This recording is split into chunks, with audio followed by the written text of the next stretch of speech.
Welcome, friend, to another journey together. We are so glad to have you here tonight. You are invited to enjoy a collection of timeless Zen stories. These tales hold forgotten wisdom for finding deep, steady peace. If you would like, feel free to share what time it is and where you are listening from. We are honored to guide you through a carefully chosen selection of these stories. Each one is a key to unlocking the deepest secrets of inner stillness and true understanding. These aren't just stories. They are deep insights. They are life-changing teachings found after centuries of practice, designed to gently guide you toward deep rest and clear thinking. Each tale contains a strong lesson that can change how you deal with restlessness, thinking too much, and the endless search for happiness. As the ancient Zen proverb teaches, when the mind is empty, the world is full. As we journey through this ancient wisdom, you will notice something important begin to happen inside you. The weight of daily worries will begin to get lighter. The constant noise of your thoughts will start to get quieter. You will find yourself easily sinking into a state of deep understanding, leading to restful sleep and true peace. So settle in deeply now. Allow your body to fully relax into whatever is holding you up. Take one slow, mindful breath with me. And as you breathe out, know that you are about to receive timeless teachings that have been waiting to bring you peace for a long time. Let us now explore a story about the direct path to waking up. In a quiet monastery sitting in the mountains, where morning mist hung on old pine trees and the air smelled of incense and cedar wood, a young student had spent countless hours reading holy books. His fingers were stained with ink from copying scriptures. His eyes were tired from reading by candlelight. Years had passed since he first arrived at the monastery. He had been eager and hopeful, believing that somewhere within the thousands of pages of Buddhist teachings lay the key to enlightenment. Day after day, he studied the difficult ideas, memorized complex rules, and debated small points of meaning with his fellow students.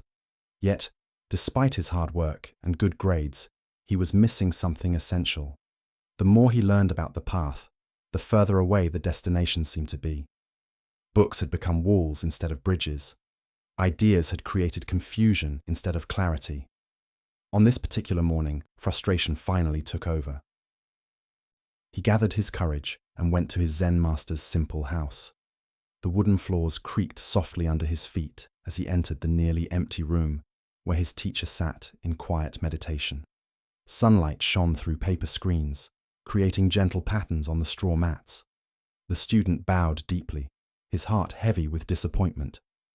"Master," he said, his voice shaking slightly, "I have studied the teachings for many years. I have read the Lotus Sutra, the Diamond Sutra, and the writings of the great masters. I have memorized countless verses and thought about their meanings. But I still have not found the way.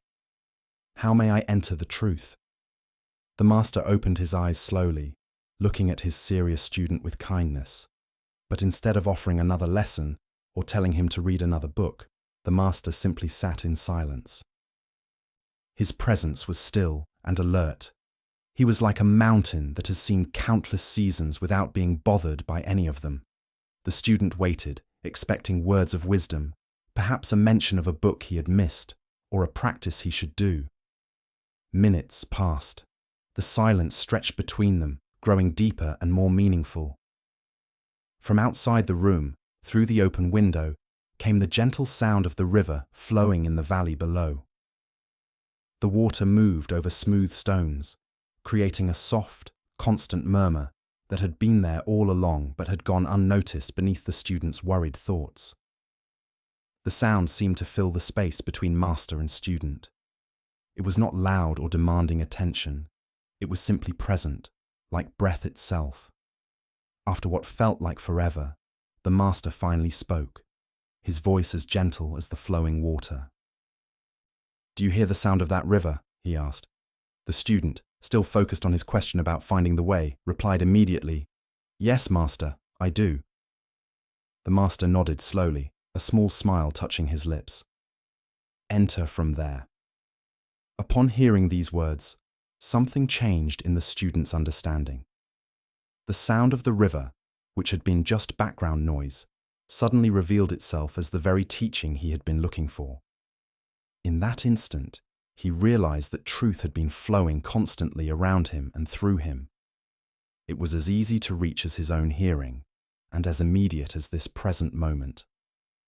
Buddha's wisdom reminds us the teaching is like a finger pointing to the moon. Do not mistake the finger for the moon. This ancient insight lights up the deep lesson hidden within the sound of the river. The student had spent years studying the finger, the words and ideas that point toward truth, while missing the moon itself, which is the direct experience of reality that exists beyond all book learning. Why do we get lost in the complexity of searching for spirit when simplicity itself contains the answer? Zen Buddhism shows several patterns that create this confusion. First is our addiction to making things complicated. The mind believes that deep truths must be hard to understand, and that enlightenment requires a lot of preparation and fancy knowledge. This belief creates what Zen calls making a problem where none exists. Second is our habit of seeking tomorrow what is available today. We imagine that waking up lies at the end of a long journey of collecting things, gathering more teachings, more experiences, more understanding. Yet the river of awareness flows right now, requiring no preparation or degree to be heard. Third is our habit of looking away from the obvious. The deepest truths often hide in plain sight, so simple and immediate that our complicated minds overlook them completely. We search for exotic wisdom while missing the ordinary miracle of being conscious. The river in this story represents the constant flow of pure awareness that is underneath all experience. It flows whether we notice it or not, whether we understand it or not, whether we deserve it or not. This awareness is not something we achieve through study or practice. It is the very ability that makes study and practice possible. Zen master Huang Po taught, "The foolish reject what they see, not what they think. The wise reject what they think, not what they see." The student had been rejecting his direct experience in favor of his thoughts about experience, missing the real world in favor of ideas about the world. Consider how often throughout your day you miss the river sounds of your own life.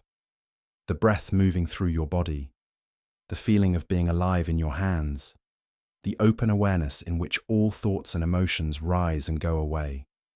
These are not practice steps leading to some future awakening. They are the awakening itself, available in each moment. The Buddha said, "Look within, you are the Buddha." This is not just poetic encouragement, but a literal instruction. The same awareness that knows the sound of the river is the Buddha nature that every teaching points toward. No amount of study can create this awareness, because it is what makes study possible. No practice can produce it because it is what recognizes the results of practice. Tonight, as you rest in the quiet of this moment, can you hear the river sound of your own awareness? Not thinking about awareness, but the aware presence that knows these very words are being read.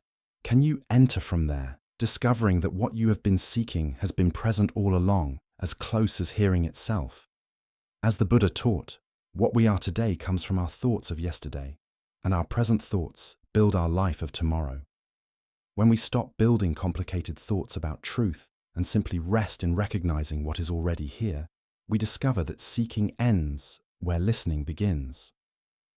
Our next story reveals the clear nature of spiritual teaching through a moment of recognition on a mountain path. Master Dogo was known throughout the region as a teacher who had an unusual gift for showing the heart of Zen through the most ordinary situations.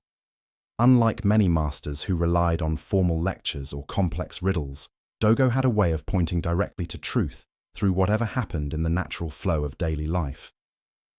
On this particular afternoon, Dogo was walking on the mountain with his devoted student, Zenon. They had been walking in friendly silence along a winding path that went through groves of ancient trees. The late spring air carried a sense of renewal and waking up. Cherry blossoms had recently fallen, covering the ground with delicate pink petals, and new growth was sprouting everywhere they looked. As they climbed higher, the sweet, strong smell of mountain laurel flowers began to fill the air. The white and pink flowers clustered on bushes along the path, Their perfume was so rich and strong that it seemed to wrap around the two travelers like an invisible hug. Bees moved lazily among the blossoms, and butterflies danced in the spotted sunlight that filtered through the leaves above. Zenon had been studying with Master Dogo for several years, always hoping for some special sharing of wisdom, some secret teaching that would unlock the mysteries of Zen. He had heard stories of masters who possessed hidden knowledge, secret practices, and deep insights available only to their closest students. Often he wondered when his teacher would finally share these deeper teachings with him. As they paused at a particularly beautiful spot where the mountain laurel grew in thick, sweet-smelling clusters, Master Dogo turned to his disciple with the casual look of someone making simple conversation. The question seemed to come up as naturally as the smell itself. "Do you smell the blossoms of the mountain laurel?" Dogo asked, his tone completely ordinary, as if asking about the weather or the time of day.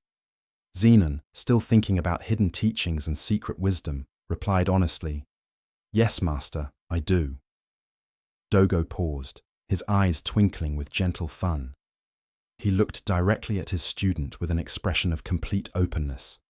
In that moment, his face reflected the same clarity as a still mountain lake, hiding nothing, covering nothing, holding nothing back. "There," he said simply, pointing to the sweet-smelling air around them. "I have hidden nothing from you." In that instant, something profound shifted in Zenon's understanding. He realized that he had been searching for hidden treasures while standing in the middle of infinite wealth. The teaching had always been completely present and available, as obvious as a smell, as immediate as breath, as clear as the air itself. There were no secret rules, no secret knowledge, no hidden wisdom beyond what was freely given in each moment. The Buddha once said, "Thousands of candles can be lighted from a single candle, and the life of the candle will not be shortened. Happiness never decreases by being shared." What comes from this story is the recognition that true spiritual teaching holds nothing back, hides nothing, and offers everything freely to anyone able to receive it. Why do we imagine that truth must be hidden, or that wisdom must be earned through special qualifications or long preparations? Zen Buddhism points to several illusions that create this wrong idea. First is our learned belief in scarcity, that there isn't enough to go around.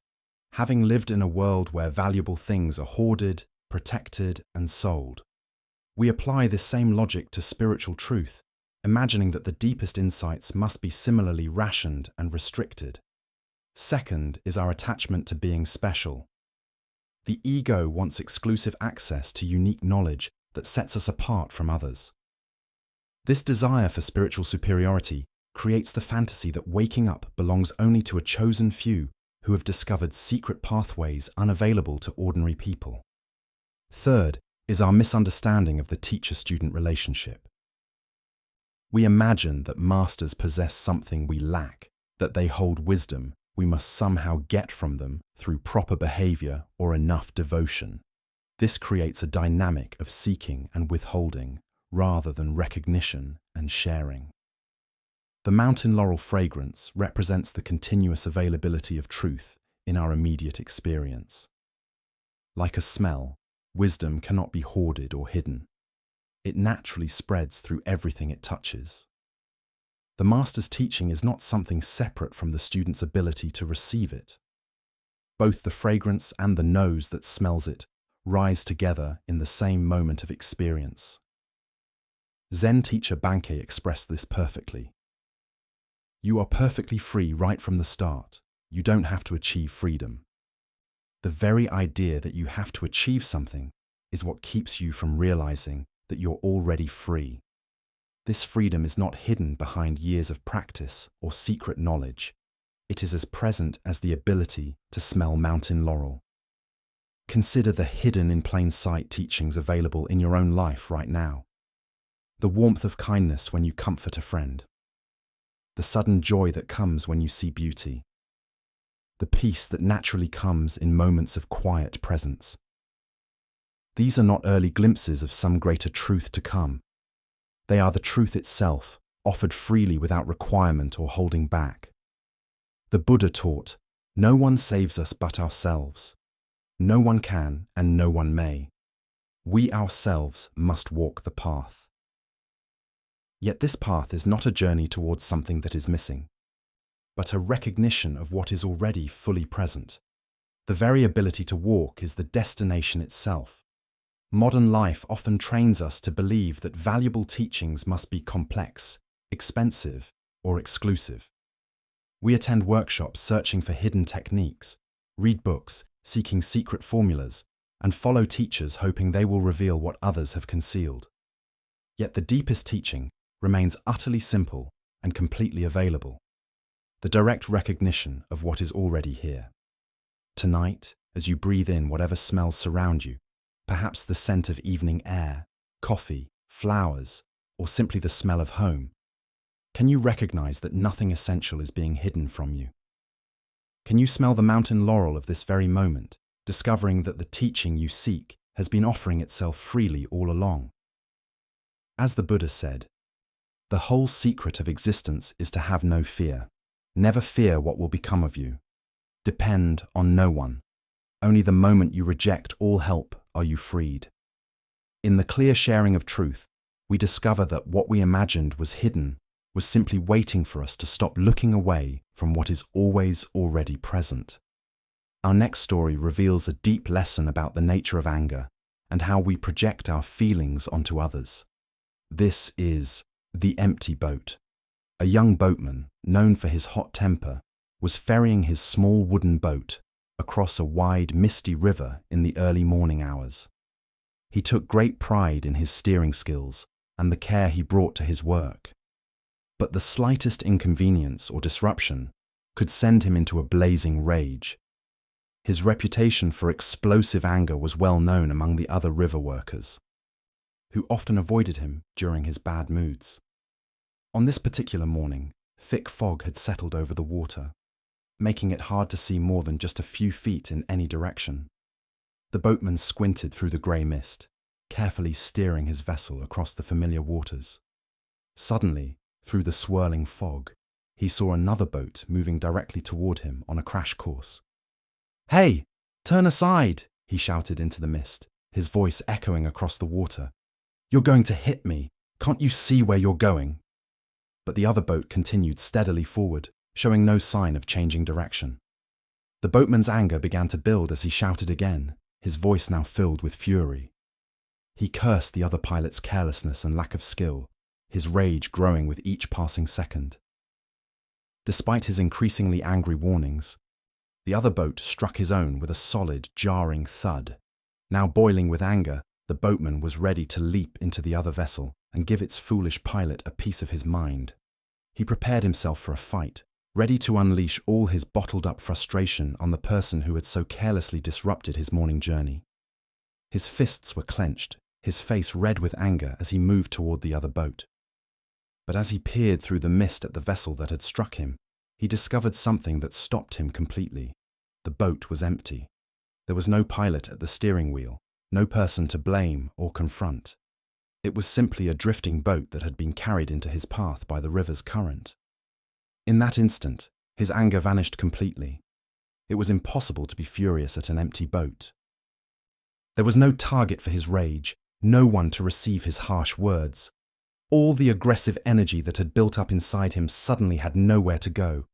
He simply pushed the empty vessel away and continued his journey. His mind was now as calm as the misty river around him. Buddha's wisdom reminds us, holding on to anger is like drinking poison and expecting the other person to die. The heart of this lesson lies in recognizing how much of our anger is directed at empty boats, situations where we imagine someone meant to hurt us when they didn't. This tale shows a basic truth about how humans react. Most of our emotional suffering comes not from what others actually do to us, but from the stories we create about their reasons, intentions, and character. We assume meanness where there might be distraction, disrespect where there might be ignorance, and personal attack where there might be simple bad luck. Why do we so quickly put imaginary pilots in empty boats to blame? Our minds evolved to quickly assess threats and assign responsibility to potentially dangerous situations. This survival tool served our ancestors well when distinguishing between a rustling bush caused by wind versus a tiger. But in modern social situations, this same tendency leads us to assume deliberate, harmful intent to actions that may have no such motivation. Think about your daily interactions. When someone cuts you off in traffic, do you immediately assume they are inconsiderate and selfish? When a colleague doesn't return your greeting, do you decide they are being rude or dismissive? When a friend cancels plans last minute, do you interpret it as a sign they don't value your friendship? In each case, you may be creating a pilot for an empty boat. The driver who cut you off might be rushing to the hospital with a sick child. Your colleague might be distracted by devastating personal news. Your friend might be struggling with anxiety or depression. Most people's actions have far more to do with their own internal experience than with any intention to harm you. Zen master Wang Po taught, "The foolish reject what they see, not what they think. The wise reject what they think, not what they see." When we react to our interpretations rather than to what actually happened, we are fighting empty boats. This doesn't mean becoming passive or failing to set appropriate boundaries. If someone's behavior affects you negatively, you can address it skillfully without creating elaborate stories about their reasons. You can say, "When you interrupted me, I felt unheard," rather than, "You're always so disrespectful and self-centered." The practice involves pausing when anger arises and asking, "Am I reacting to what actually happened or to the story I'm telling myself about what happened? Am I angry at a person's actions or at the pilot I've imagined in their empty boat?" In Zen meditation, we learn to observe our thoughts and emotions as passing events rather than absolute truths. When anger arises, instead of immediately believing and acting on it, we can notice, anger is here. What story is my mind creating? What am I assuming about this person's intentions?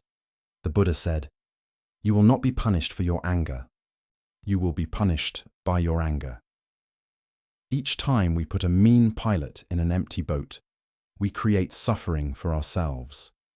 Each time we remember that most boats are simply drifting with the current, we free ourselves from unnecessary reactions. Tonight, as you think about recent moments of frustration or anger, can you identify which boats were truly steered by someone and which were empty? Can you feel the difference in your body between reacting to harmful intent versus responding to simple circumstance? As the Buddha taught, peace comes from within. Do not seek it without. When we stop fighting empty boats, we discover that peace was available all along. Now let us explore a Zen story about how circumstances change and the wisdom of waiting before judging. This is the tale of an old farmer and the art of living with uncertainty. In a remote valley surrounded by rolling mountains, an elderly farmer lived with his adult son in a simple farmhouse that had sheltered their family for generations. Their life was modest but enough, sustained by a small garden of vegetables and their most valuable possession, a strong, reliable horse that helped with all the heavy work of farming and transportation. One morning, the farmer woke up to discover that the horse had disappeared during the night. The gate stood open, and there were no tracks indicating theft. The animal had simply wandered off into the vast wilderness beyond their valley. For a farming family, losing their only horse was a huge setback that threatened their jobs and survival. Word of this bad luck spread quickly through their small community. By afternoon, neighbors began arriving to express their sympathy and support. "Oh, how terrible this is for you," they exclaimed with real concern. "What dreadful luck! How will you manage the farm without your horse? This is truly a disaster." The old farmer listened to their kind words with calm attention, then responded simply, "How do you know this is bad luck?" His neighbors looked at each other, puzzled. Surely the loss of such an essential animal is obviously bad. But the old man's calm face showed no sign of the distress they expected to see. He continued with his daily activities as if nothing particularly big had happened. The next morning brought an extraordinary development. The missing horse returned, not alone, but followed by a small herd of wild horses. They were magnificent, powerful animals that had chosen to follow the tame horse back to the farm. The farmer and his son quickly built temporary fences to keep this unexpected gift. The same neighbors who had offered sympathy now rushed over to share in the celebration. "What incredible good fortune," they declared with excitement. "You've gone from having one horse to owning an entire herd. This is the best luck anyone could imagine. You must be overjoyed by this blessing." Again, the old farmer listened thoughtfully to their enthusiastic congratulations before responding with the same calm question. "How do you know this is good luck?" The following day, the farmer's son tried to tame one of the wild horses for riding. These animals, though beautiful, had never known human handling and fought back fiercely. During the training session, the young man was thrown violently from the horse's back and suffered a severe break in his leg that left him unable to walk without help. Once more, the neighbors gathered to offer their support in what appeared to be another turn toward bad luck. "How dreadful!" they cried, shaking their heads at this latest problem. "Just when things were looking so positive, this terrible accident happens. Your poor son. What bad luck has happened to your family again?" The old farmer tended to his son's injury with gentle care, while responding to their sympathy with familiar words. "How do you know this is bad luck?" Within days, their question found an unexpected answer. Military officers arrived in the valley with orders to draft all healthy young men for a dangerous war against northern invaders. Most of these soldiers would not return home alive. However, when they examined the farmer's son, his broken leg made him unfit for military service. He remained safely at home, while other families said goodbye to their children, perhaps forever. The Buddha taught, "Every blessing ignored becomes a curse. Every curse faced becomes a blessing." What comes from this story is the deep wisdom of holding our judgments about events lightly, recognizing that our view is always partial and temporary. Why do we rush to label experiences as good or bad when we don't know their final meaning?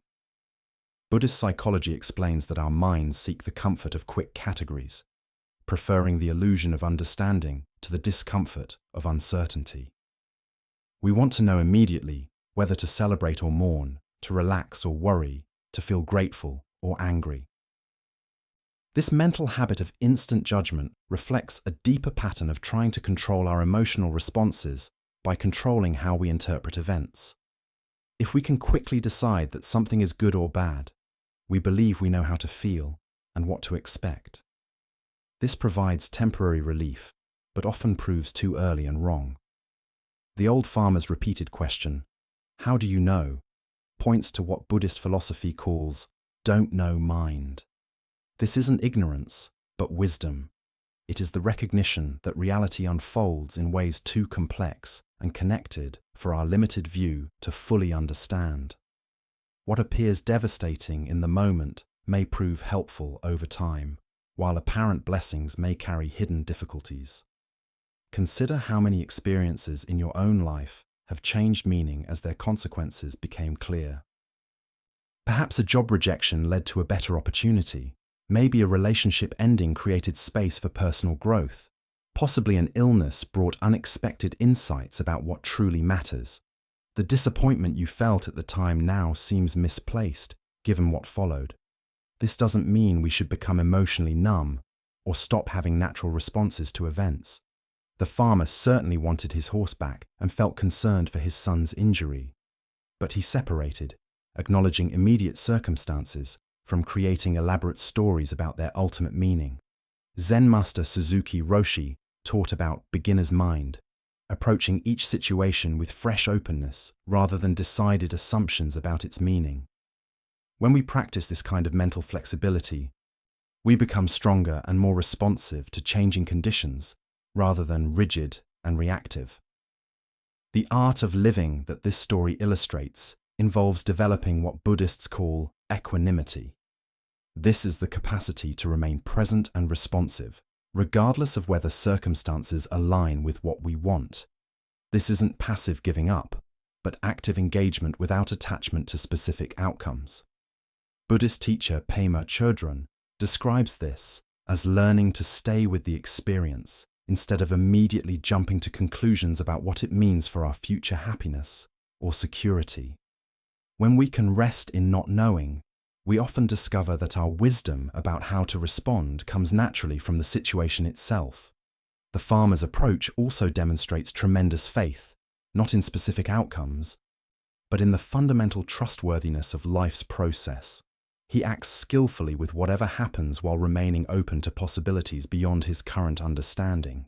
Tonight, as you think about recent events you have labeled as good or bad, can you hold those judgments more lightly?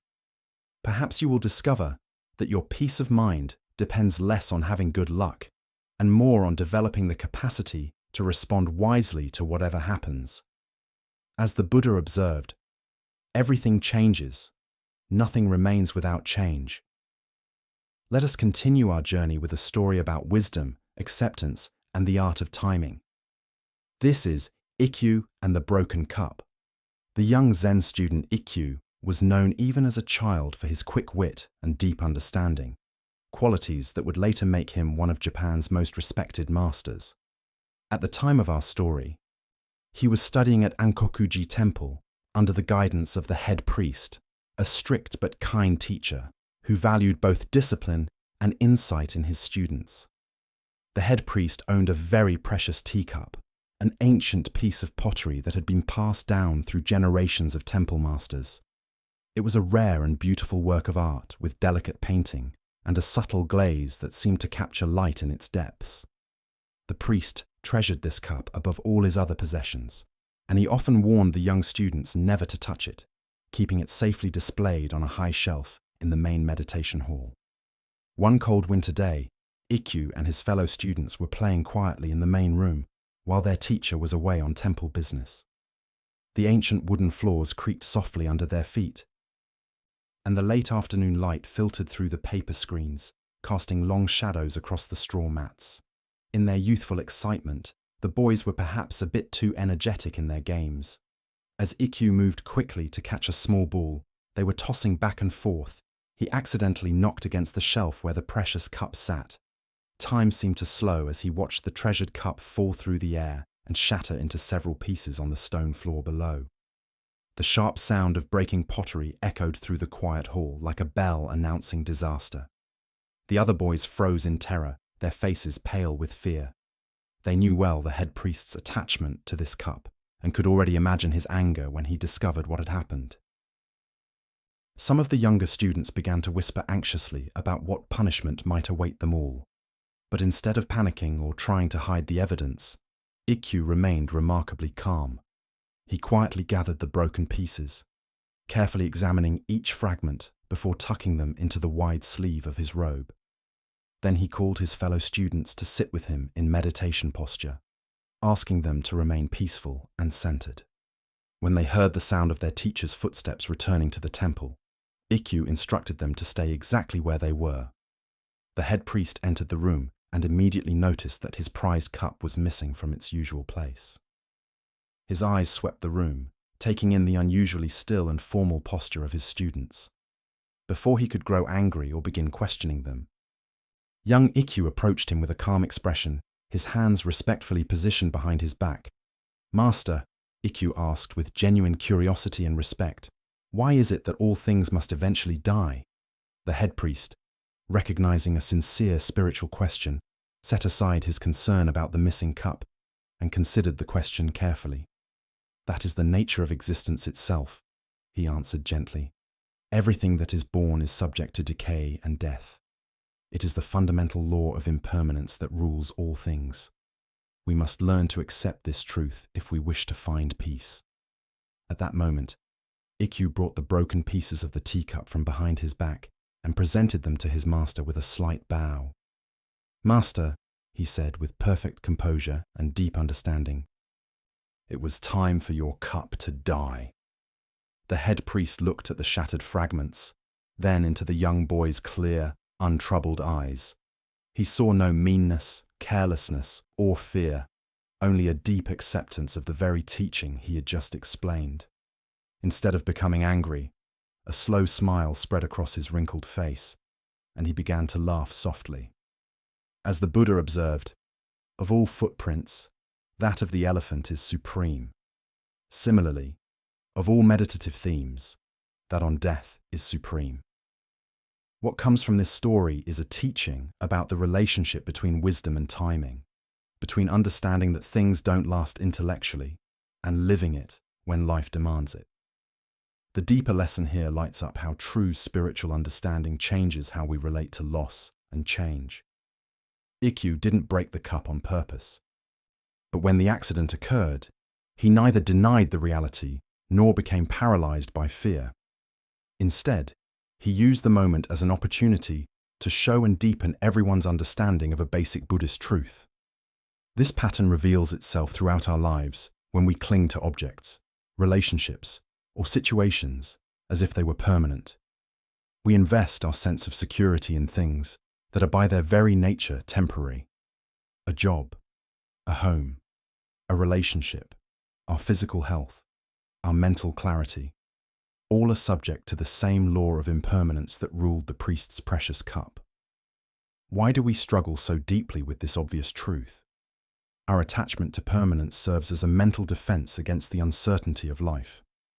We convince ourselves that if we can just control enough things, maintain our possessions carefully enough, or love deeply enough, we can somehow exempt ourselves and what we cherish from the universal law of change. But Zen Buddhism teaches us that our suffering comes not from the fact that things end, but from our resistance to it. The cup was going to break eventually. Perhaps in 10 years, perhaps in 100. Ikkyu's accident simply revealed what was always true. The cup's existence was temporary, and its beauty lay partly in that very shortness. Consider how this wisdom applies to your own attachments, that favorite shirt that will eventually wear out, the car that will someday need replacing, the relationships that will change form or end, the abilities and qualities you currently possess that will inevitably fade with age. Each of these is precious precisely because it doesn't last forever.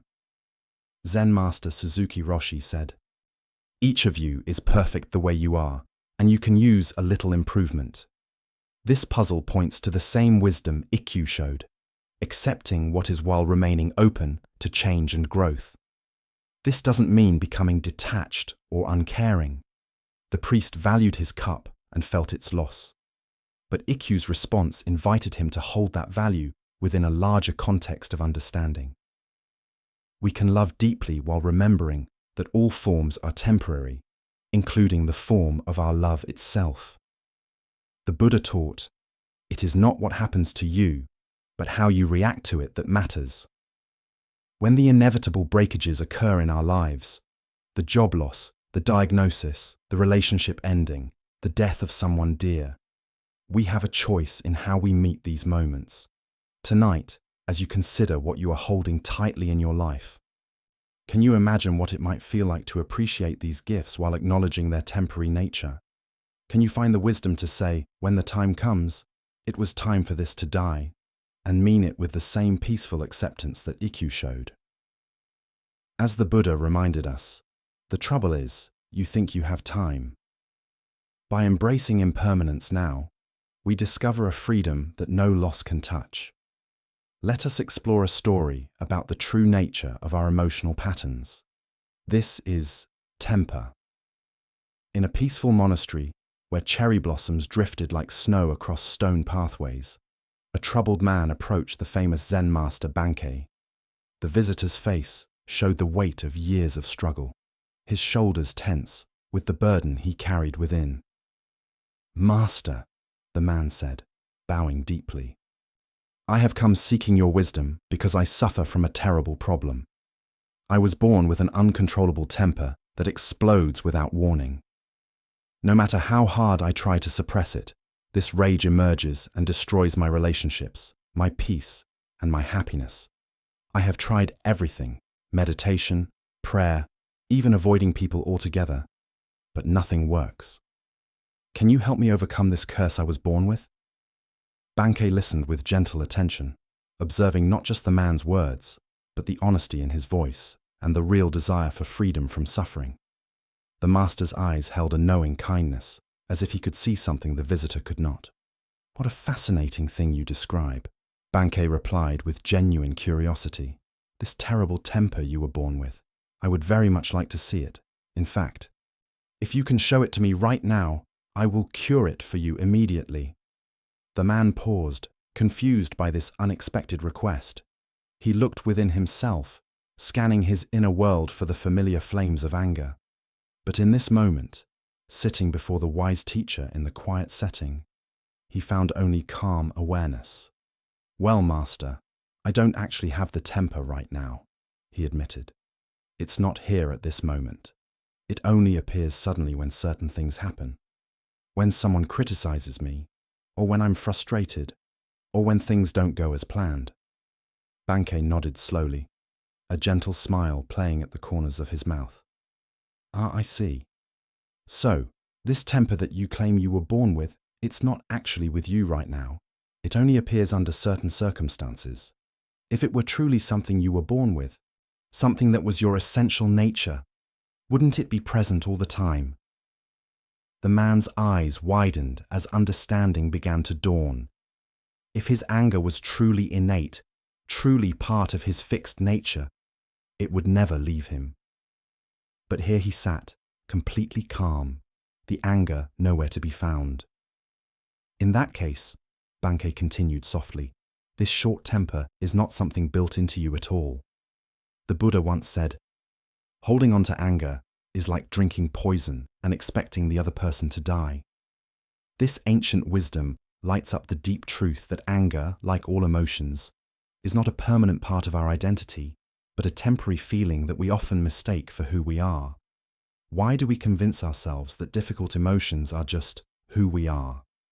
Zen Buddhism reveals several patterns that create this misunderstanding.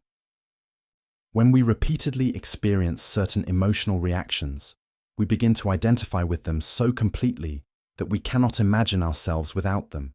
We say, "I am an angry person," rather than "anger sometimes arises in me." This identification serves as a form of mental protection.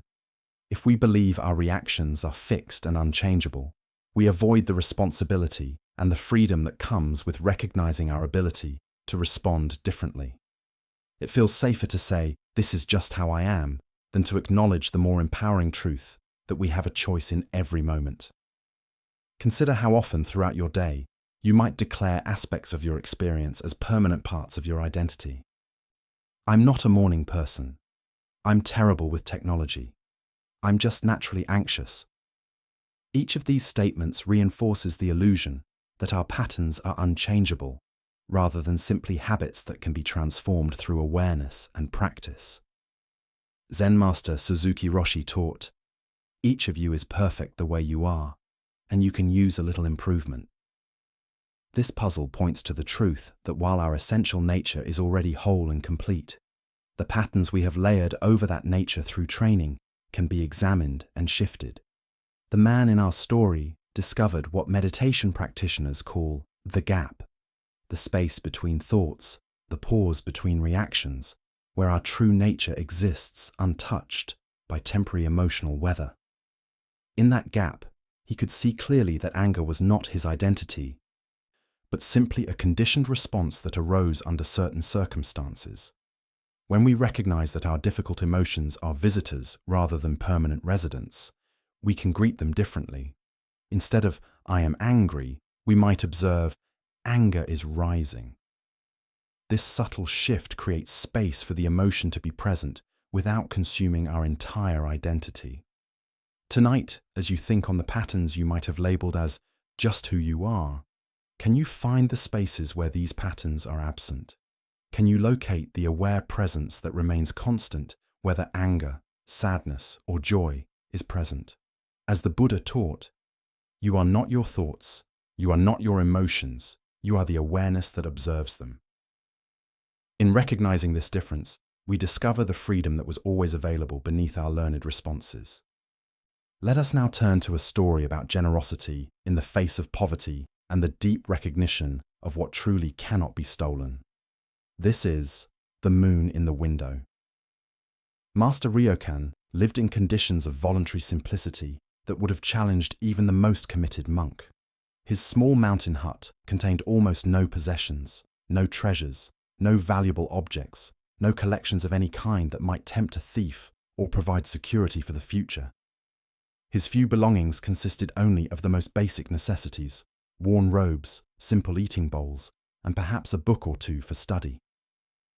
On this particular evening, as Master Ryokan rested peacefully in his humble house, a sneak thief approached through the darkness, believing he had found an easy target in what appeared to be an unguarded house.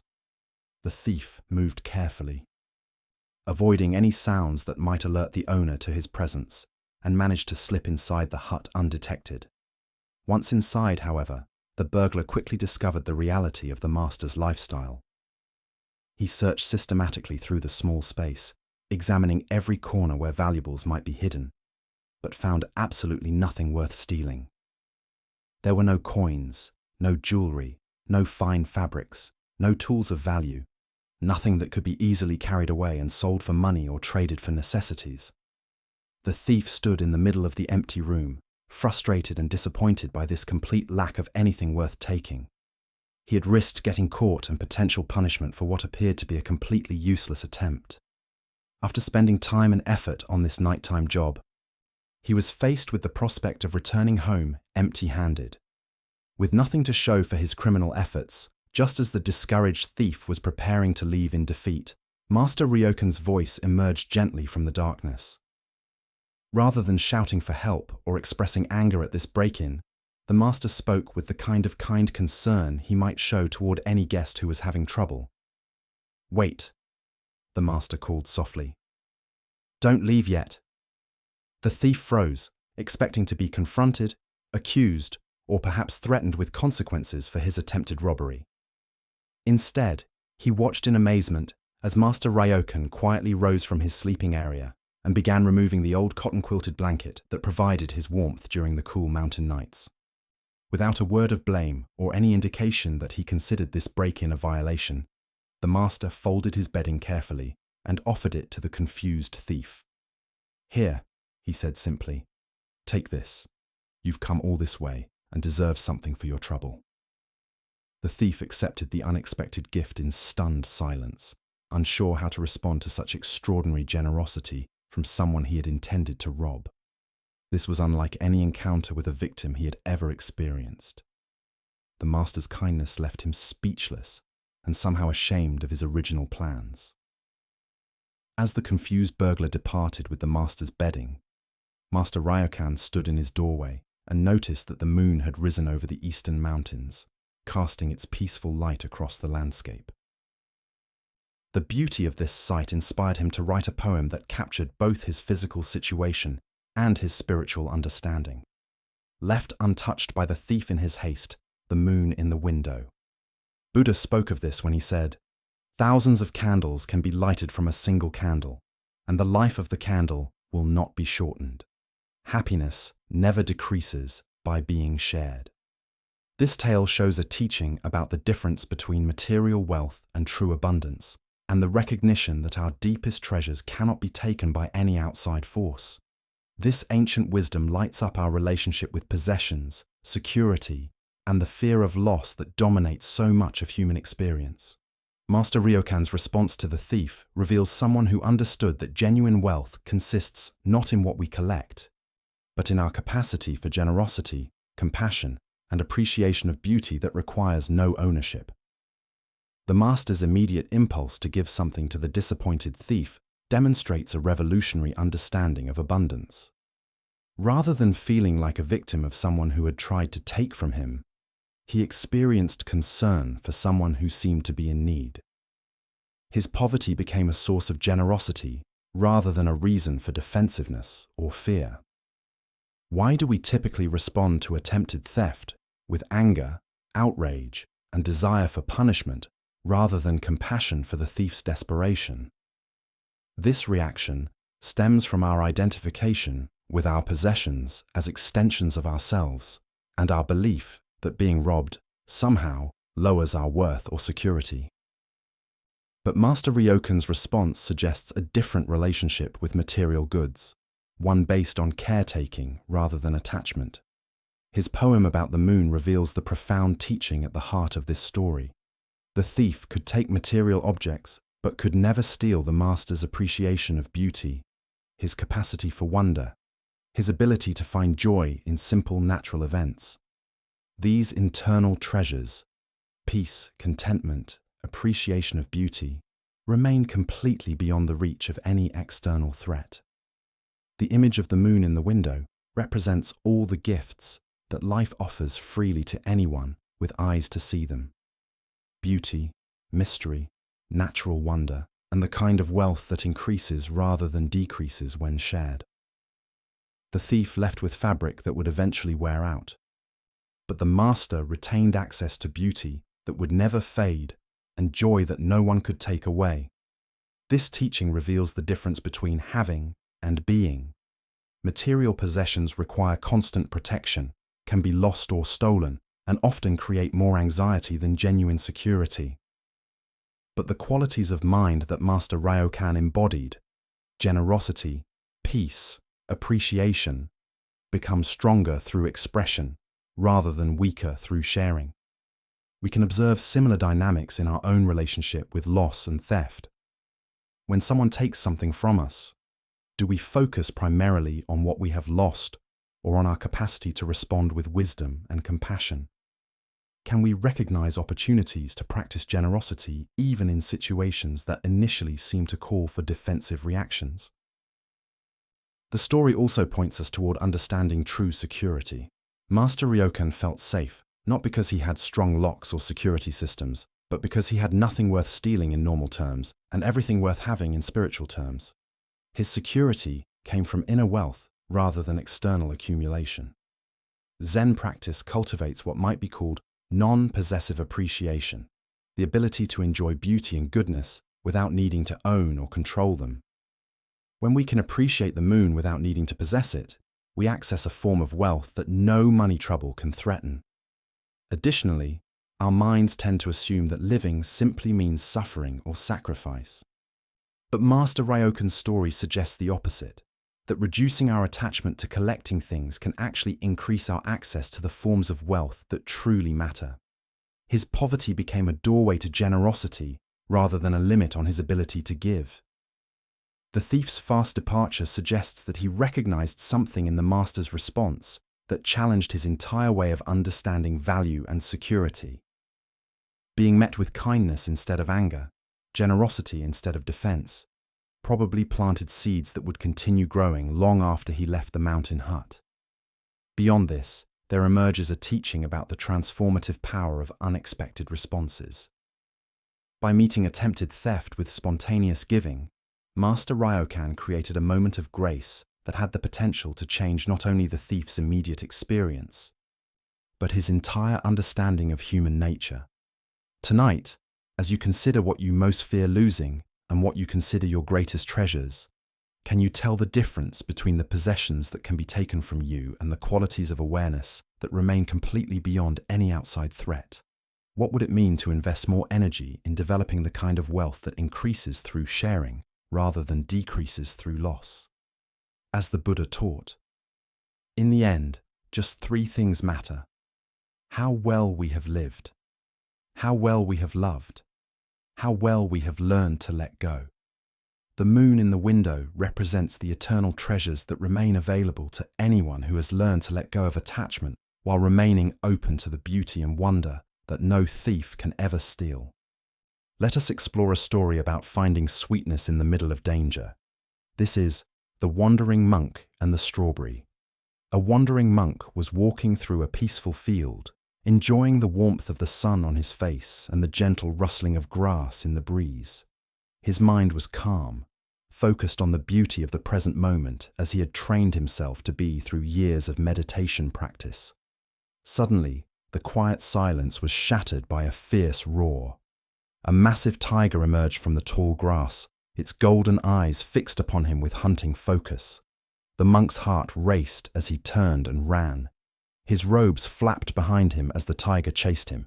His feet pounded against the earth as he ran desperately toward the edge of a high cliff. With no other path available and the tiger closing in behind him, he spotted a thick vine hanging over the edge. Without hesitation, he grabbed hold of it and swung himself down over the edge, just as the tiger reached the cliff's edge and snarled from above. As he dangled there, hanging between earth and sky, the monk looked down and felt his heart sink. Far below, another tiger paced hungrily at the bottom of the cliff, waiting for him to fall. He was completely trapped. The tiger above could reach him if he climbed up, and the tiger below would eat him if he fell. Then, from the corner of his eye, he noticed two mice, one white and one black, scurrying out from a crack in the cliff face. Together, they began to chew on the very vine that held his life. He watched them work, knowing that at any moment the vine would snap. His situation was completely hopeless, with danger at every turn and time quickly running out. It was at that precise moment, as he accepted the complete impossibility of his situation, that he noticed something extraordinary. Growing from a small ledge just within his reach was a single perfect wild strawberry. Its red skin shined in the sunlight, and it looked plump and delicious. Holding the vine with one hand, he gently picked the strawberry with the other. He brought it to his lips, and as the mice continued to chew through the vine above him, he tasted the fruit completely. It was the sweetest strawberry he had ever tasted. The Buddha once said, "The present moment is the only time over which we have control." This ancient wisdom lights up a deep truth about the nature of our minds and our relationship to situations beyond our control.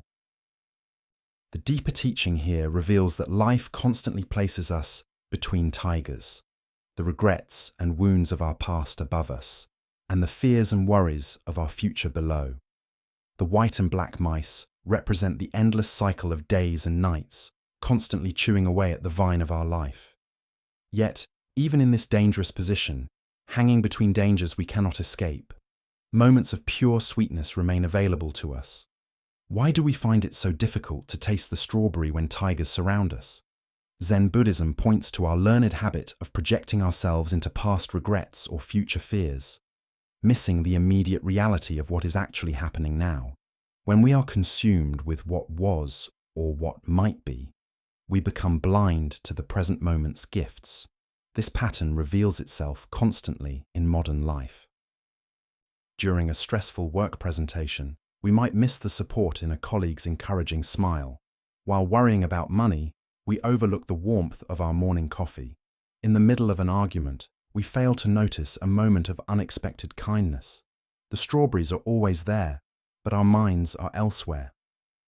Consider how often throughout your day you find yourself hanging between tigers. Perhaps it's the anxiety of an upcoming doctor's appointment while simultaneously replaying yesterday's argument with a family member, or the stress of work deadlines combined with worries about aging parents. In these moments, what strawberries might you be missing? The sound of rain against your window, the comfort of a warm sweater, the simple miracle of your breath flowing in and out. Zen teacher Thich Nhat Hanh spoke of this when he said, "Thanks to impermanence, everything is possible." The very shortness that makes our situation dangerous, the chewing mice, the waiting tigers, also makes each moment precious and unique. The strawberry's sweetness is made stronger by the shortness of the experience. In Zen practice, we grow what might be called strawberry mind, the capacity to fully receive whatever sweetness is available, even when surrounded by difficulty. This doesn't mean denying our challenges or pretending everything is fine.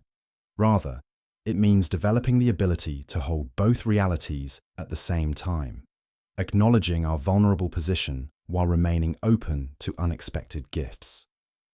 The Buddha taught, "Do not believe in anything simply because you have heard it. Do not believe in anything simply because it is spoken and rumored by many." But after observation and analysis, when you find that anything agrees with reason and is conducive to the good and benefit of one and all, then accept it and live up to it. When we observe our experience closely, we discover that even in our most difficult moments, elements of beauty, connection, and wonder continue to appear. Tonight, as you reflect on the challenges that feel like tigers in your life, can you also notice what strawberries are within reach? Perhaps it is the softness of your pillow, the quiet of the evening, or simply the remarkable fact that you are alive to experience this moment at all. As the Buddha reminded us, every morning we are born again. What we do today matters most. Each moment offers a new strawberry waiting to be enjoyed. Let us keep going on our journey. The following story reveals the difference between helping and holding on. This is the lesson of the two monks and the woman at the river. Two monks were traveling together along a mountain path, making their way to a distant monastery where they planned to continue their studies. Both were dedicated students who had taken strict vows as part of their spiritual training, including a vow to avoid all physical contact with women. This wasn't born from disrespect, but from their understanding that such discipline helped maintain focus on their spiritual growth. As they approached a flooded river, where the usual bridge had been damaged by recent storms, they encountered a young woman standing uncertainly at the water's edge. The current was strong and dangerous, filled with floating debris from the mountain runoff, and she was clearly afraid to try crossing alone. "Please, honored monks," she called to them, "could one of you help me cross this dangerous water? I'm not strong enough to make it safely on my own." One of the monks immediately tensed, his mind racing through their rules and the potential problems of this situation. Physical contact with women was explicitly forbidden. He began creating explanations for why they couldn't help, perhaps suggestions for other solutions that wouldn't require breaking their vows. The other monk, however, took one look at the woman's problem and the real danger she faced and made a different choice. Without hesitation or long thinking, he walked to her side and gently lifted her onto his shoulders. He carried her carefully across the treacherous current, ensuring her safety with each step, and set her down gently on the far bank. "Thank you so much," she said gratefully, bowing to both monks before continuing on her way. The two monks resumed their journey, but the mood between them had changed dramatically. The first monk walked in increasingly agitated silence, his mind churning with thoughts about what he had witnessed. As the hours passed, his internal tension grew until finally he could no longer hold his silence. "Brother," he burst out, unable to stay quiet any longer, "I cannot understand your behavior back at the river. Our spiritual training strictly teaches us to avoid any physical contact with women. Yet you picked that woman up onto your shoulders and carried her across the water. How could you so clearly violate our sacred vows?" His companion looked at him with gentle surprise and responded with perfect simplicity. "Brother, I set her down on the other side of the river hours ago, but you are still carrying her." Buddha's wisdom teaches us, holding on to anger is like grasping a hot coal with the intent of throwing it at someone else. You are the one who gets burned. This tale shows the deep difference between kind action and mental attachment, between responding to present needs and carrying past events. Why do we often carry situations long after they have ended, replaying scenes and holding grudges that only exist in our own minds? Zen Buddhism reveals that much of our suffering comes not from what happens to us, but from our inability to let go of experiences once they have passed. The first monk's agitation demonstrates how sticking too rigidly to rules can sometimes conflict with the kind spirit that inspired those rules originally. His fellow monk saw a person in danger and responded with immediate kindness, then completely let go of the incident. But the first monk carried the event for hours, letting it grow heavier with each step. Consider your own tendency to replay past conversations, nurse old grudges, or mentally rehearse scenarios that have already ended. How much of your mental energy goes toward carrying situations that exist now only in memory? The woman crossed the river in minutes, but the monk carried her for hours through his own thoughts.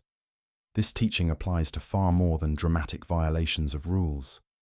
We carry harsh words someone spoke years ago, mistakes we made decades past, embarrassing moments that no one else even remembers. Meanwhile, the present moment, rich with possibility and actual experience, goes unnoticed because we are too busy carrying ghosts from the past. In Zen practice, we learn to tell the difference between appropriate action an unnecessary attachment. The second monk helped when help was needed, then moved on completely. He didn't dwell on whether he'd made the right choice, worry about others' opinions, or replay the incident endlessly in his mind. Zen master Thich Nhat Hanh taught, "Thanks to impermanence, everything is possible." The river crossing was temporary. It began, served its purpose, and ended. Only the first monk's attachment to the event gave it ongoing existence in the form of mental suffering. The Buddha said, "Let go of what has passed. Let go of what may come. Let go of what is happening now. Don't try to figure anything out. Don't try to make anything happen. Relax right now and rest." This teaching points directly to the freedom available when we stop carrying experiences beyond their natural lifespan. Look deeply at what you might be carrying unnecessarily. Old resentments, past failures, conversations that upset you, decisions you regret. All of these exist now only because you continue to pick them up and carry them. What would it feel like to set them down? The irony is deep. The monk who actually broke the rule experienced no suffering from it, while the monk who kept the rules perfectly created hours of agitation for himself. This reveals that suffering often comes not from our actions, but from our thoughts about our actions. Tonight, as you notice your mind returning to past events, old complaints, or situations that have already ended, can you remember the wise monk's example? Can you practice setting down whatever you have been carrying unnecessarily, discovering the lightness that comes from traveling through life without the burden of yesterday's experiences?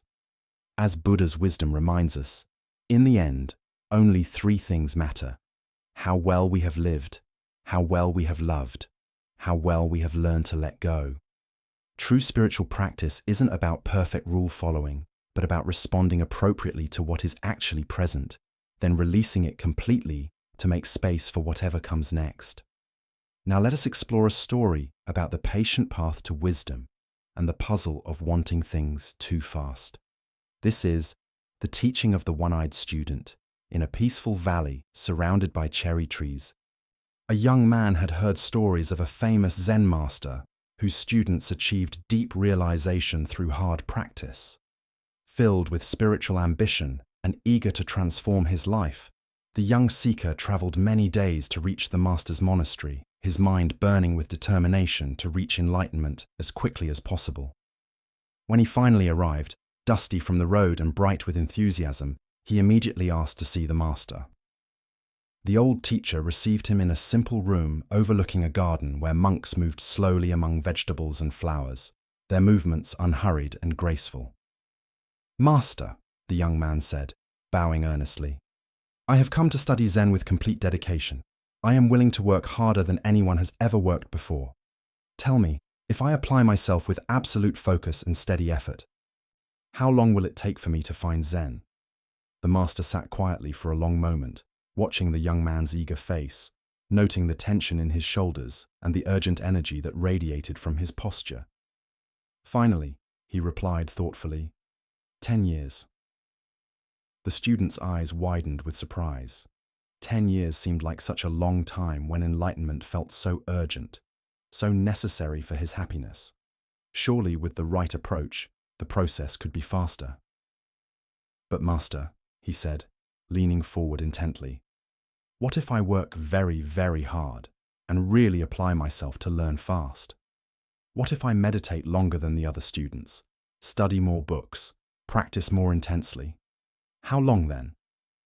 The master considered this with the same careful attention, then replied calmly, "Well, 20 years. The young man's face showed his confusion and growing frustration. This made no sense at all. How could greater effort result in slower progress? Perhaps the master hadn't understood the depth of his commitment.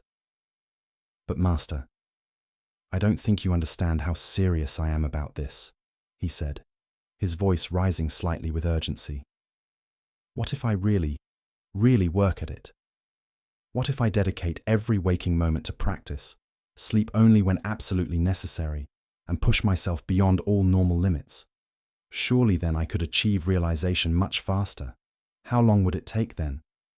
30 years, the master replied without hesitation. By now the student was completely confused and increasingly agitated. Nothing the master said made sense according to his understanding of how learning worked. In every other area of life, music, martial arts, school, harder work produced faster results. Why should spiritual practice be different? Master, I do not understand, he said, no longer able to hide his disappointment and confusion. Each time that I say I will work harder, you say it will take me longer. This seems completely backwards. Why do you say that? The master's expression became gentle and kind, like a father explaining something important to a loved child who was old enough to understand. When you have one eye on the goal, you only have one eye on the path, the master explained quietly. Ancient Buddhist wisdom tells us, the journey of 1,000 miles begins with one step. What comes from this story is a profound teaching about the nature of spiritual progress and the puzzle of focusing only on the goal. Why does intense goal focus actually slow our spiritual growth? Zen Buddhism reveals several ways that excessive focus on winning creates obstacles to realization. First is the problem of divided attention. When part of our mind is constantly measuring progress toward an imagined destination, we cannot fully live in the present moment practices that actually create awakening. Consider learning to play a musical instrument.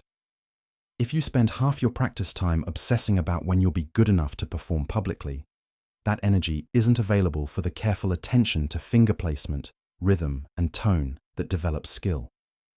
The music emerges through complete absorption in the present moment relationship between musician and instrument, not through anxious thinking about future success.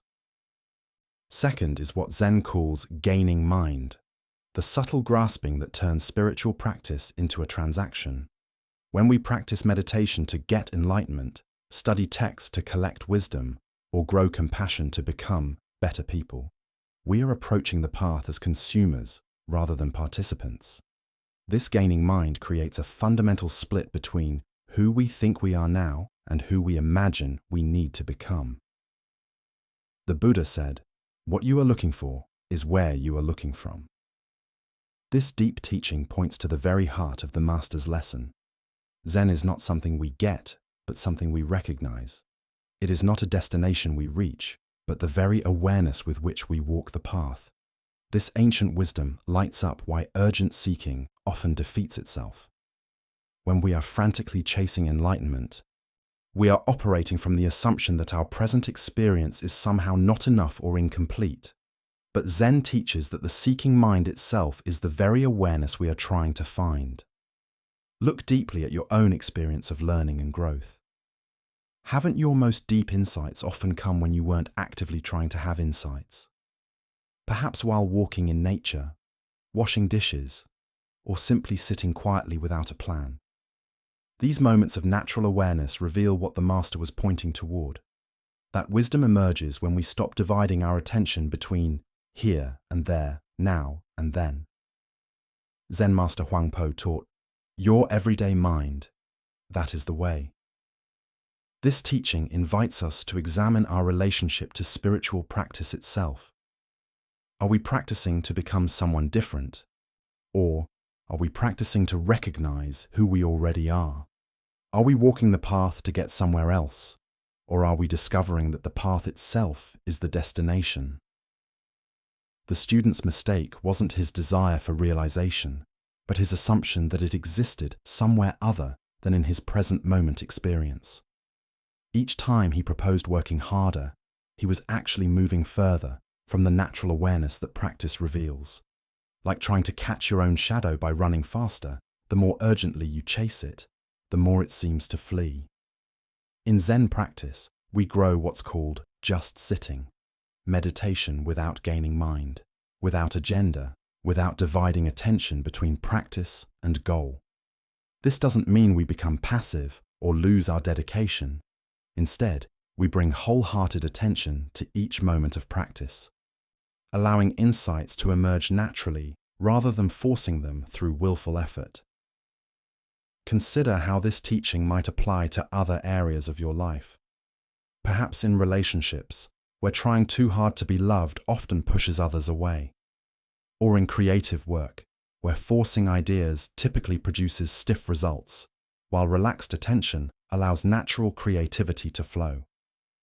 Tonight, as you notice your mind racing toward imagined destinations, the person you want to become, the peace you want to find, the understanding you want to achieve, can you remember the Master's teaching?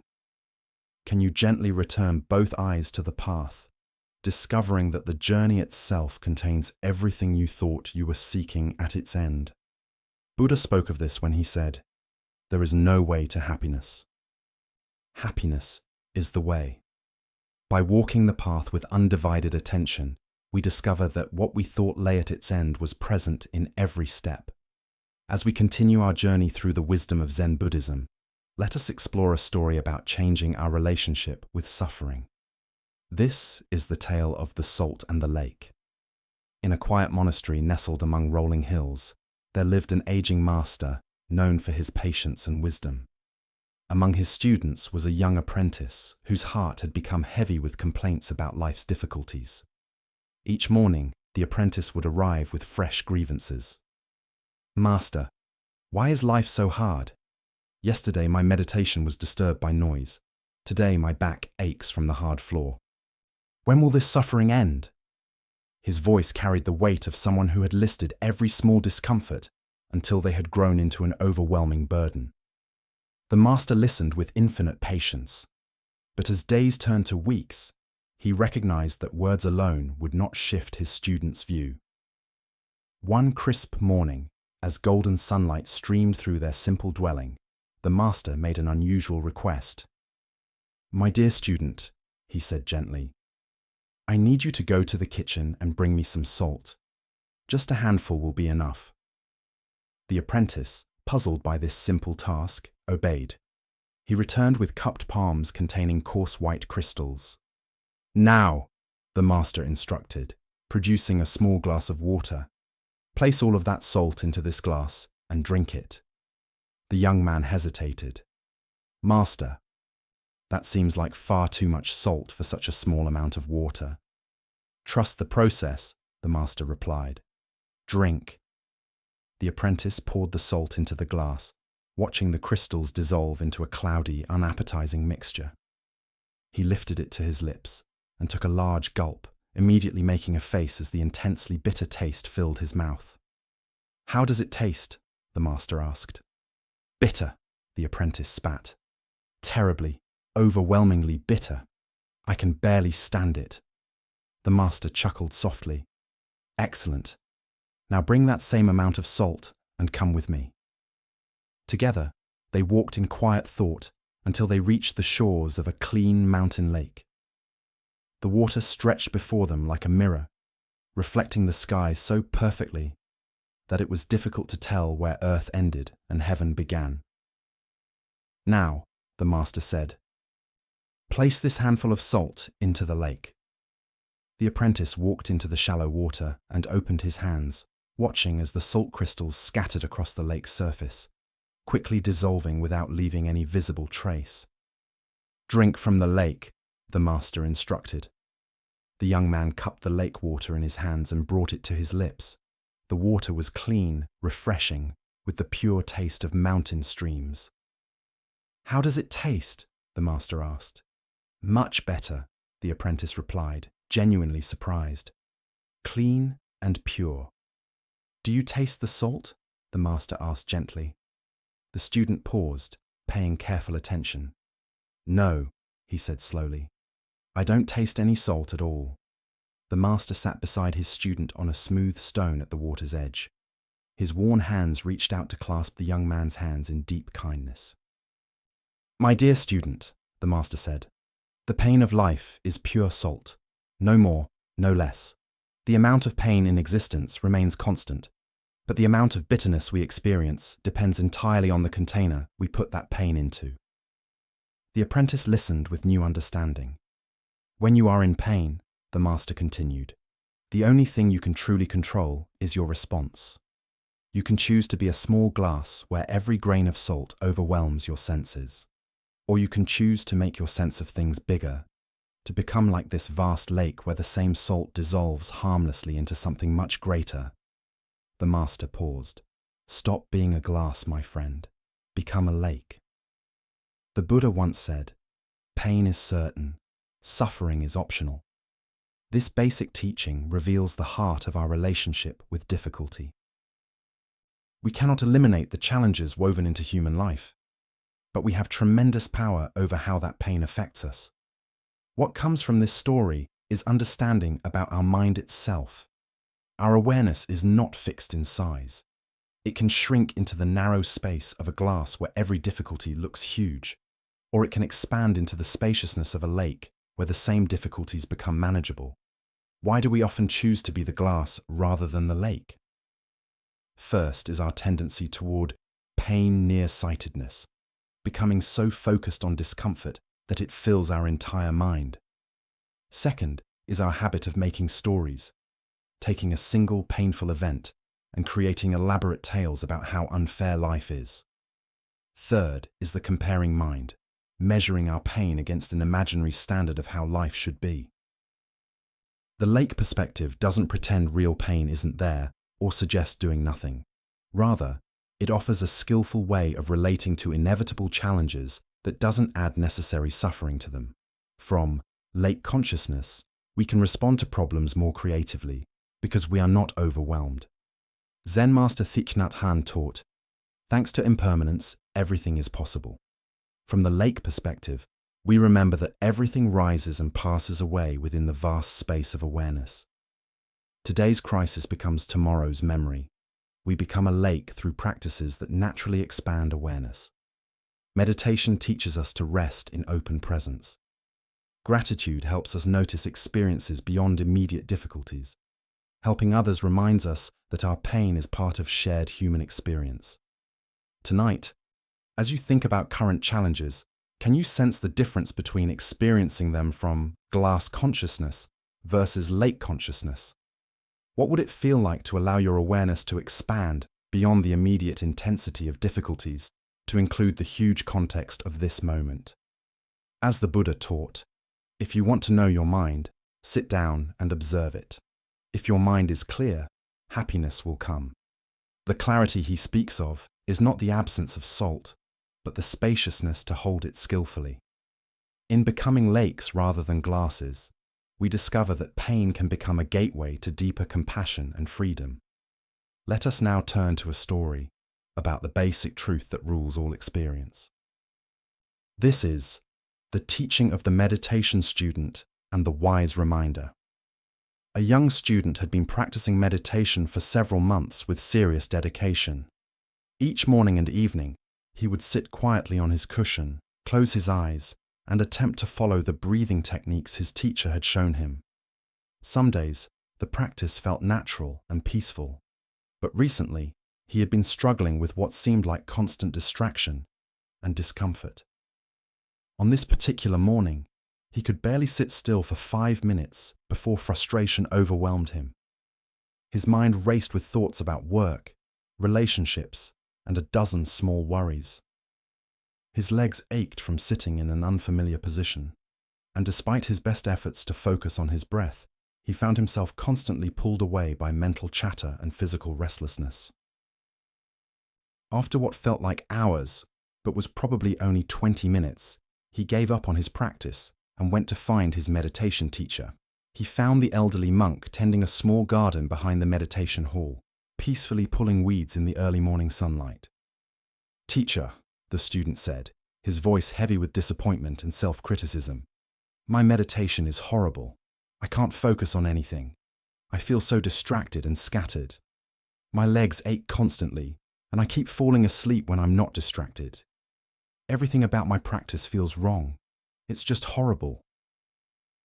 The teacher looked up from his gardening, soil still clinging to his worn hands, and met the student's frustrated gaze with calm, knowing eyes. He listened to the young man's list of complaints without judgment or surprise, as if he had heard these exact same words countless times before.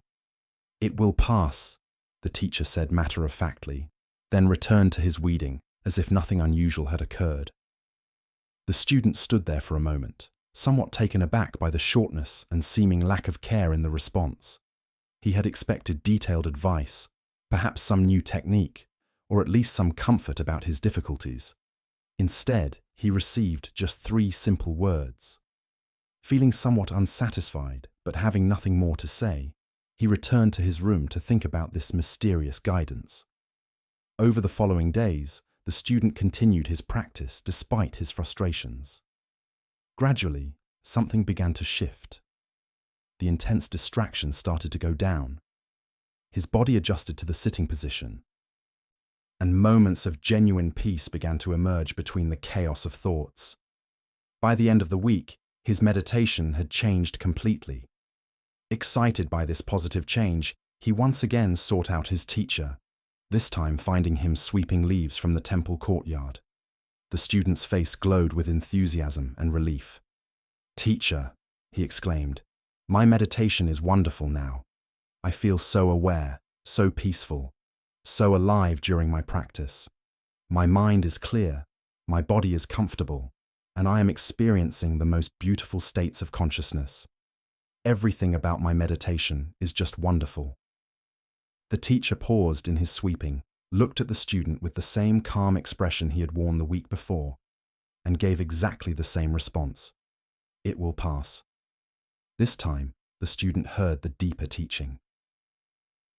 His excitement about his wonderful meditation began to transform into something subtler, not disappointment, but understanding. He realized that his teacher was pointing to something fundamental about the nature of all experience, not just meditation. Buddha's wisdom tells us, "This too shall pass." The heart of this lesson lies in understanding the temporary nature of all things, both pleasant and unpleasant, both the experiences we cling to and those we try to escape. Why do we struggle so intensely with the changing nature of our experience? Zen Buddhism reveals that much of our suffering comes from our resistance to change, our desperate attempts to hold on to pleasant states, and our equally desperate attempts to escape unpleasant ones. We exhaust ourselves trying to control what is essentially uncontrollable. The student's meditation experiences, both horrible and wonderful, were equally temporary. His teacher's consistent response pointed to a deeper stability that exists beneath the constantly changing surface of experience. This isn't the stability of unchanging conditions, but the stability of awareness itself, the space in which all changing experiences rise and pass away. Consider your own relationship with the ups and downs of daily life. How much energy do you spend trying to keep good moods, successful periods, or comfortable circumstances? How much resistance do you feel toward difficult emotions, challenging phases, or uncomfortable situations? Both the grasping and the resistance create unnecessary suffering. In Zen practice, we learn to develop what might be called calm with change. This doesn't mean becoming indifferent to our experiences or not caring about results. Rather, it means developing the capacity to remain centered and responsive, regardless of whether current circumstances are pleasant or unpleasant. The teacher's repeated phrase, "It will pass," contains both comfort and challenge. It offers comfort during difficult times by reminding us that no painful state lasts forever. It challenges us during pleasant times by preventing us from building our identity around temporary successes or peak experiences. Zen master Suzuki Roshi taught, "Each of you is perfect the way you are, and you can use a little improvement." This puzzle points to the same truth the meditation teacher was sharing. We can fully appreciate and engage with our current experience while simultaneously holding it lightly, knowing it will inevitably change. Look deeply at your own patterns of attachment and dislike. Where in your life are you trying to make permanent what is naturally temporary? Where are you exhausting yourself, fighting against conditions that will shift on their own if you simply allow them to run their natural course? The Buddha said, "All conditioned things are impermanent. Strive on with diligence." This teaching invites us to pour ourselves wholeheartedly into life, while simultaneously holding all outcomes lightly. We can care deeply about our practice, our relationships, our work, and our growth, while remembering that all forms and experiences are temporary visitors in the space of awareness. This understanding transforms how we relate to both success and failure, both pleasure and pain. Instead of being thrown around by the inevitable ups and downs of life, we can find our stability in the awareness that remains constant while everything else changes. Tonight, as you notice whatever states of mind and body are present, whether comfortable or uncomfortable, pleasant or unpleasant, clear or confused, can you remember the meditation teacher's simple wisdom? Can you hold your current experience fully while simultaneously knowing that it, like everything else, will pass? As the Buddha observed, just as the great ocean has one taste, the taste of salt, so also this teaching has one taste, the taste of liberation. The taste of freedom is found not in achieving permanent pleasant states, but in discovering the freedom that comes from dancing gracefully with the ever-changing nature of existence itself. Let us now turn to a story about the tricky nature of appearances and the masks we wear in seeking acceptance. This is the tale of the hungry abbot and the generous robe. In a busy merchant area of an ancient Chinese city, where silk traders and wealthy families built elaborate houses behind high walls, there lived a man whose wealth was known throughout the region. His mansion had carved jade doorways, courtyards filled with exotic birds, and servants who attended to every detail of daily life. This man took great pride in his position and was particular about keeping his good reputation among other important citizens. One morning, as autumn rain fell steadily on the cobblestone streets, a figure approached his fancy front gate. The visitor was a Zen abbot from a mountain monastery, but he looked like nothing more than a beggar. His simple brown robes were patched and worn thin from years of use. His sandals were cracked and muddy from walking mountain paths, and his wooden begging bowl showed the stains and scratches of countless meals received in charity. The abbot stood quietly at the gate, rain dripping from his shaved head, and waited with the patient dignity that comes from years of spiritual practice. When the gatekeeper finally noticed him, the man's expression immediately showed disgust.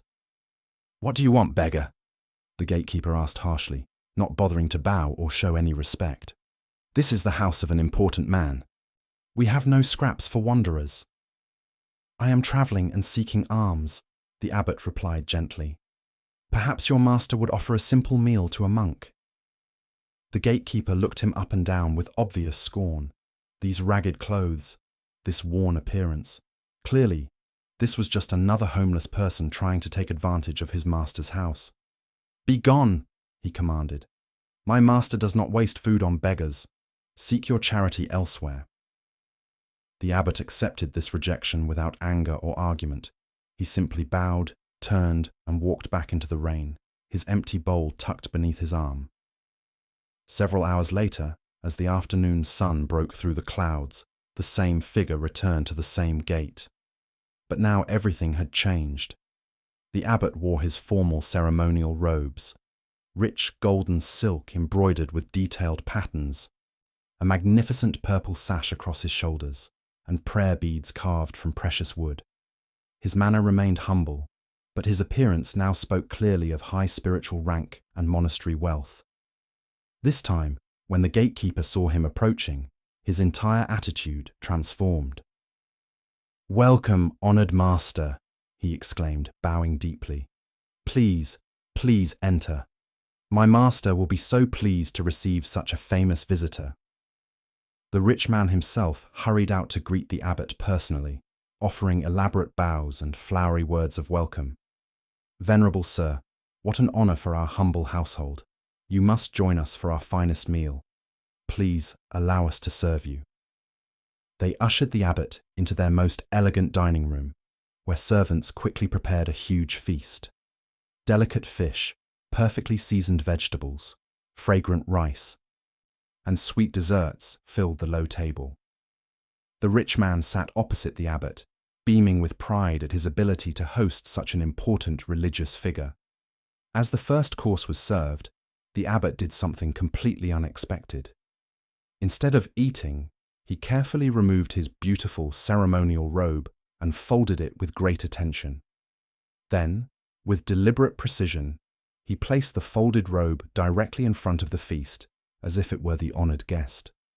Standing up with quiet dignity, the abbot spoke clearly so all present could hear. "This meal is not for me. It is for the robe."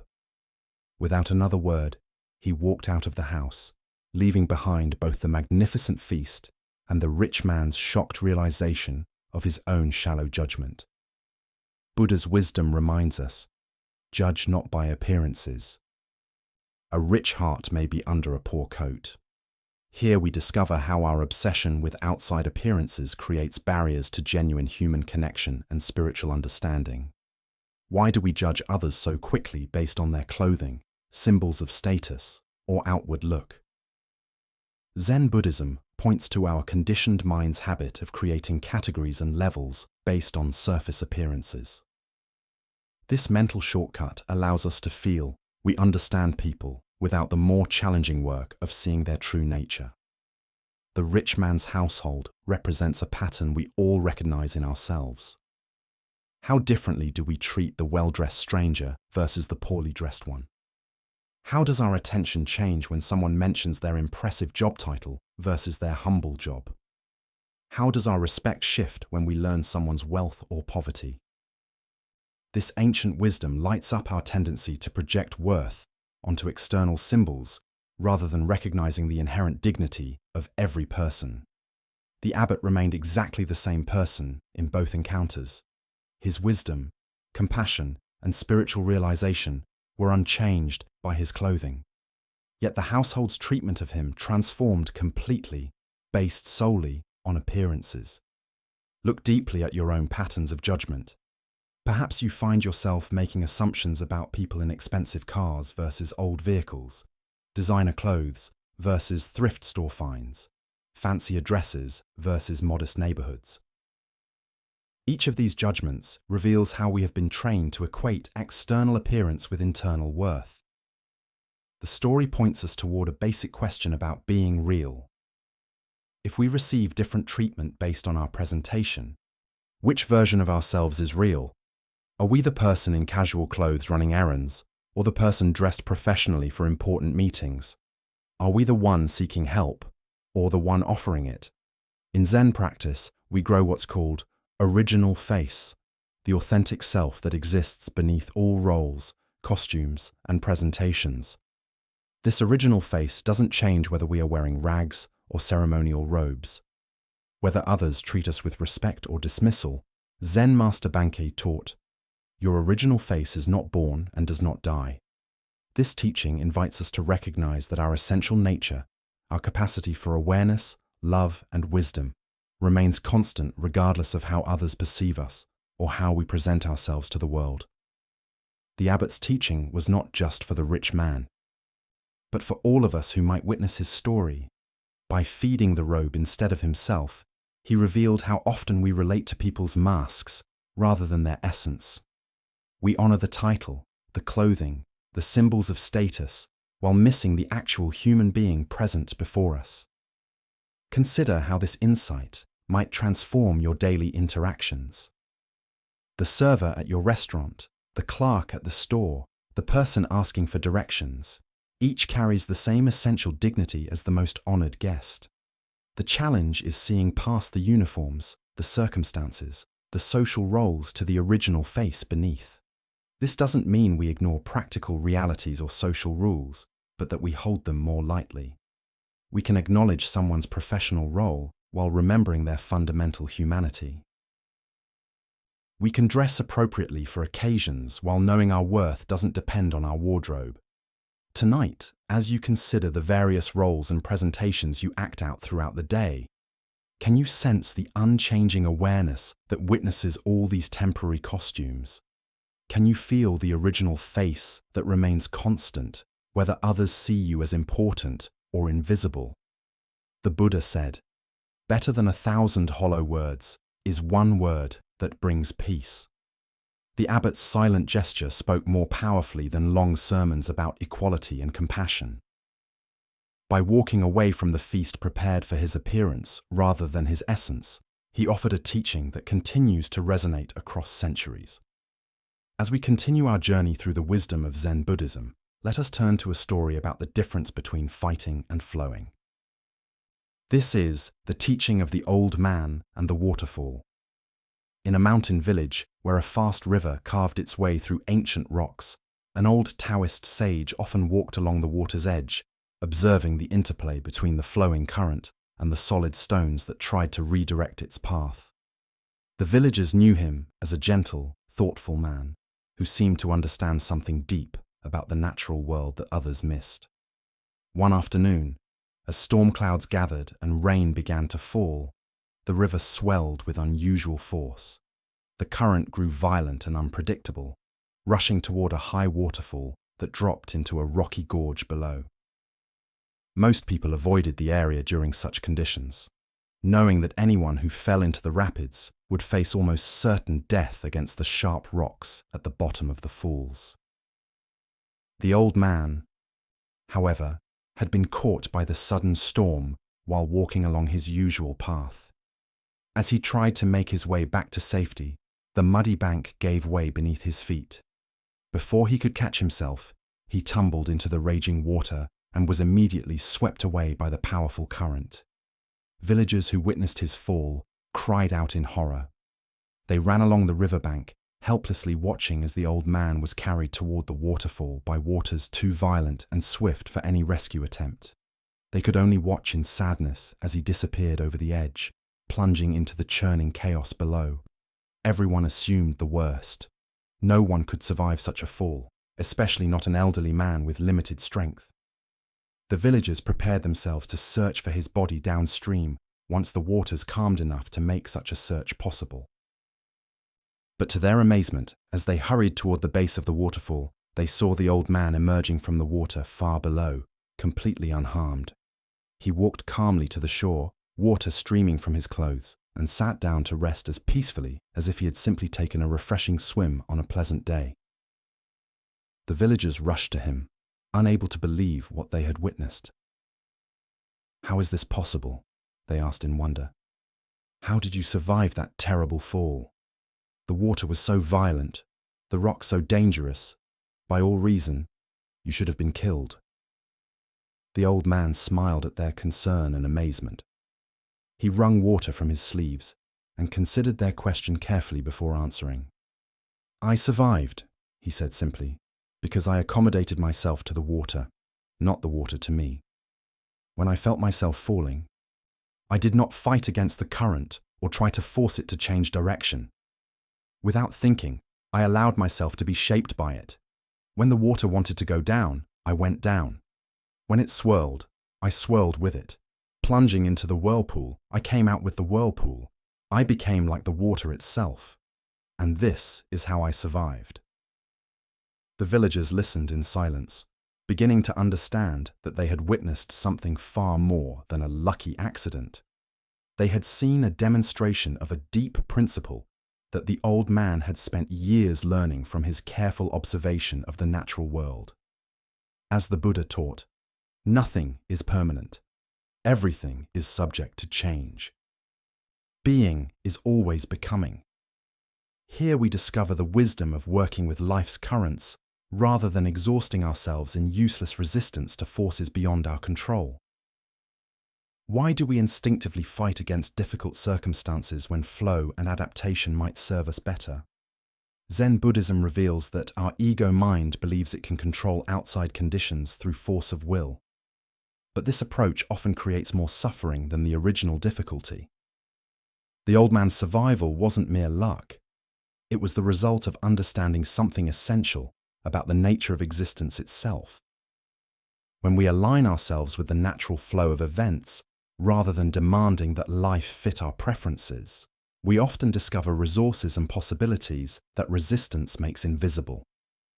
Consider your own relationship with challenging circumstances. How much energy do you spend fighting against situations you cannot change? The old man's teaching suggests a different approach, not passive giving up, but conscious adaptation that maintains our essential nature while flowing with changing conditions. This doesn't mean accepting harmful situations or abandoning our values. The old man didn't give up his desire to survive. He simply changed his strategy for survival. Instead of fighting the water's power, he used it. Instead of resisting its direction, he moved with it while maintaining his awareness and intention.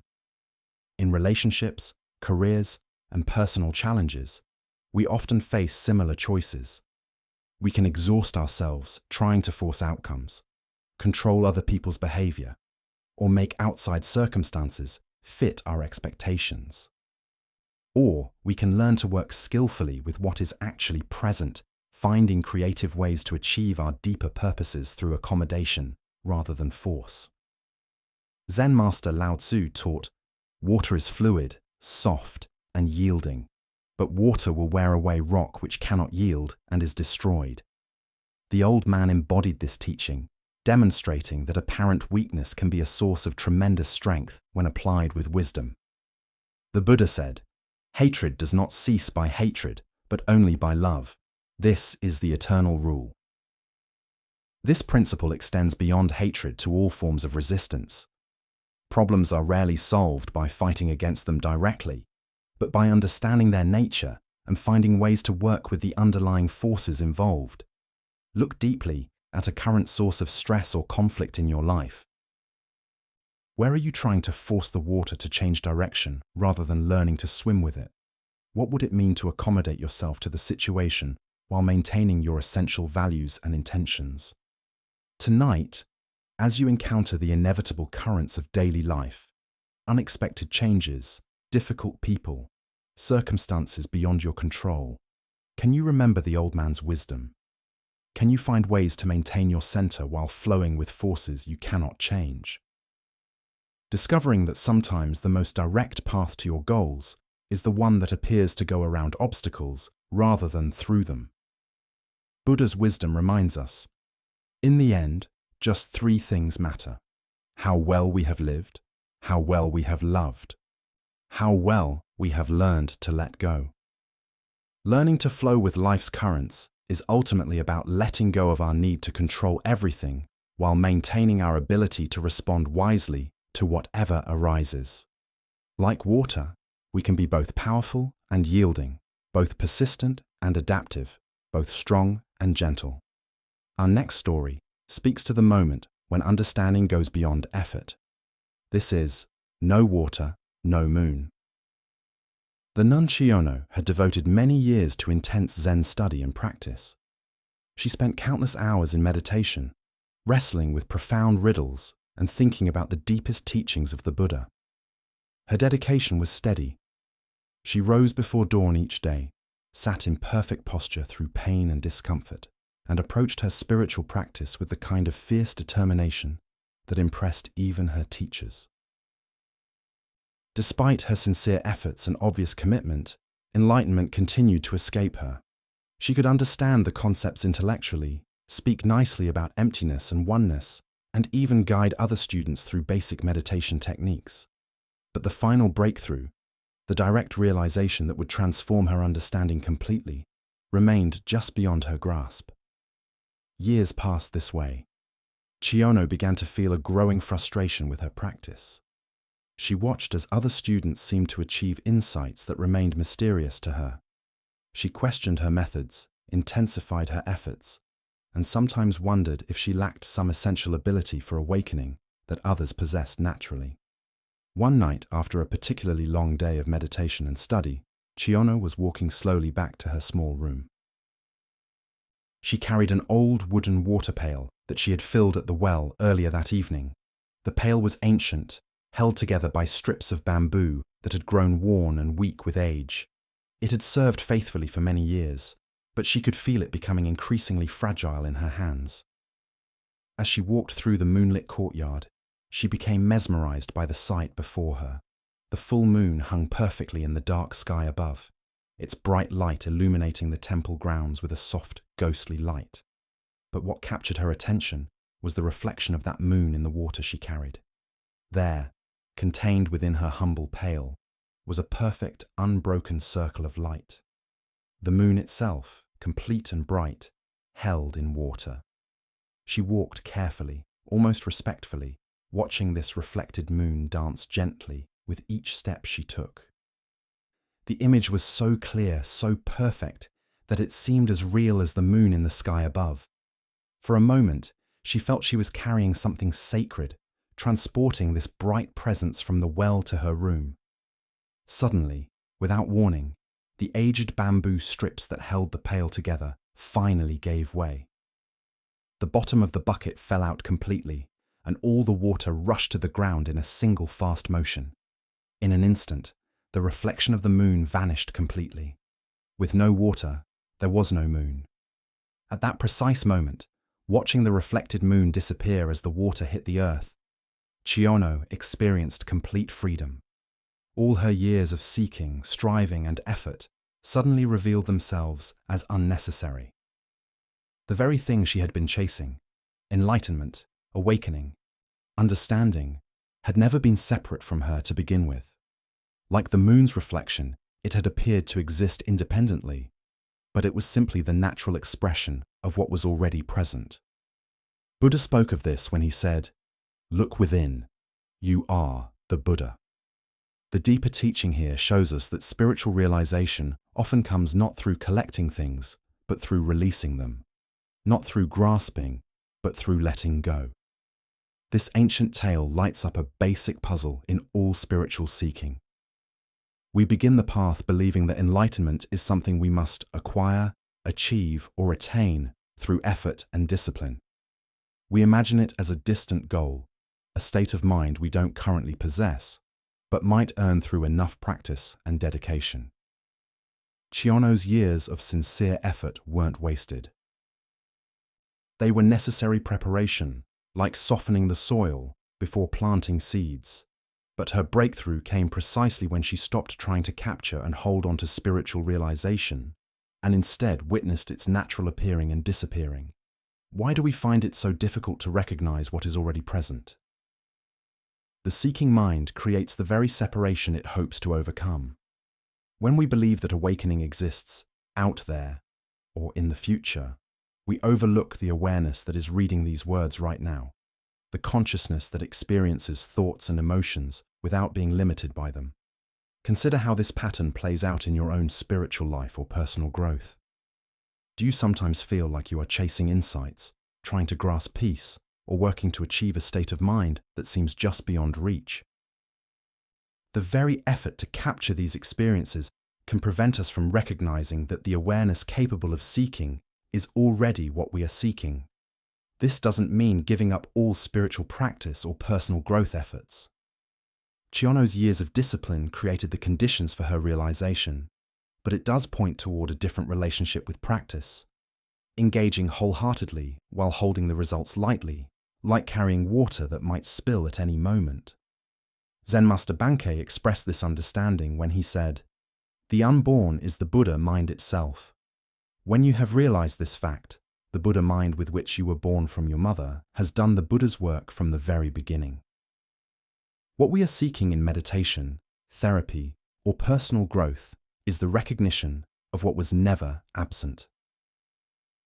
The water and moon in the story represent the apparent split between seeker and sought, between the ordinary mind and the awakened mind.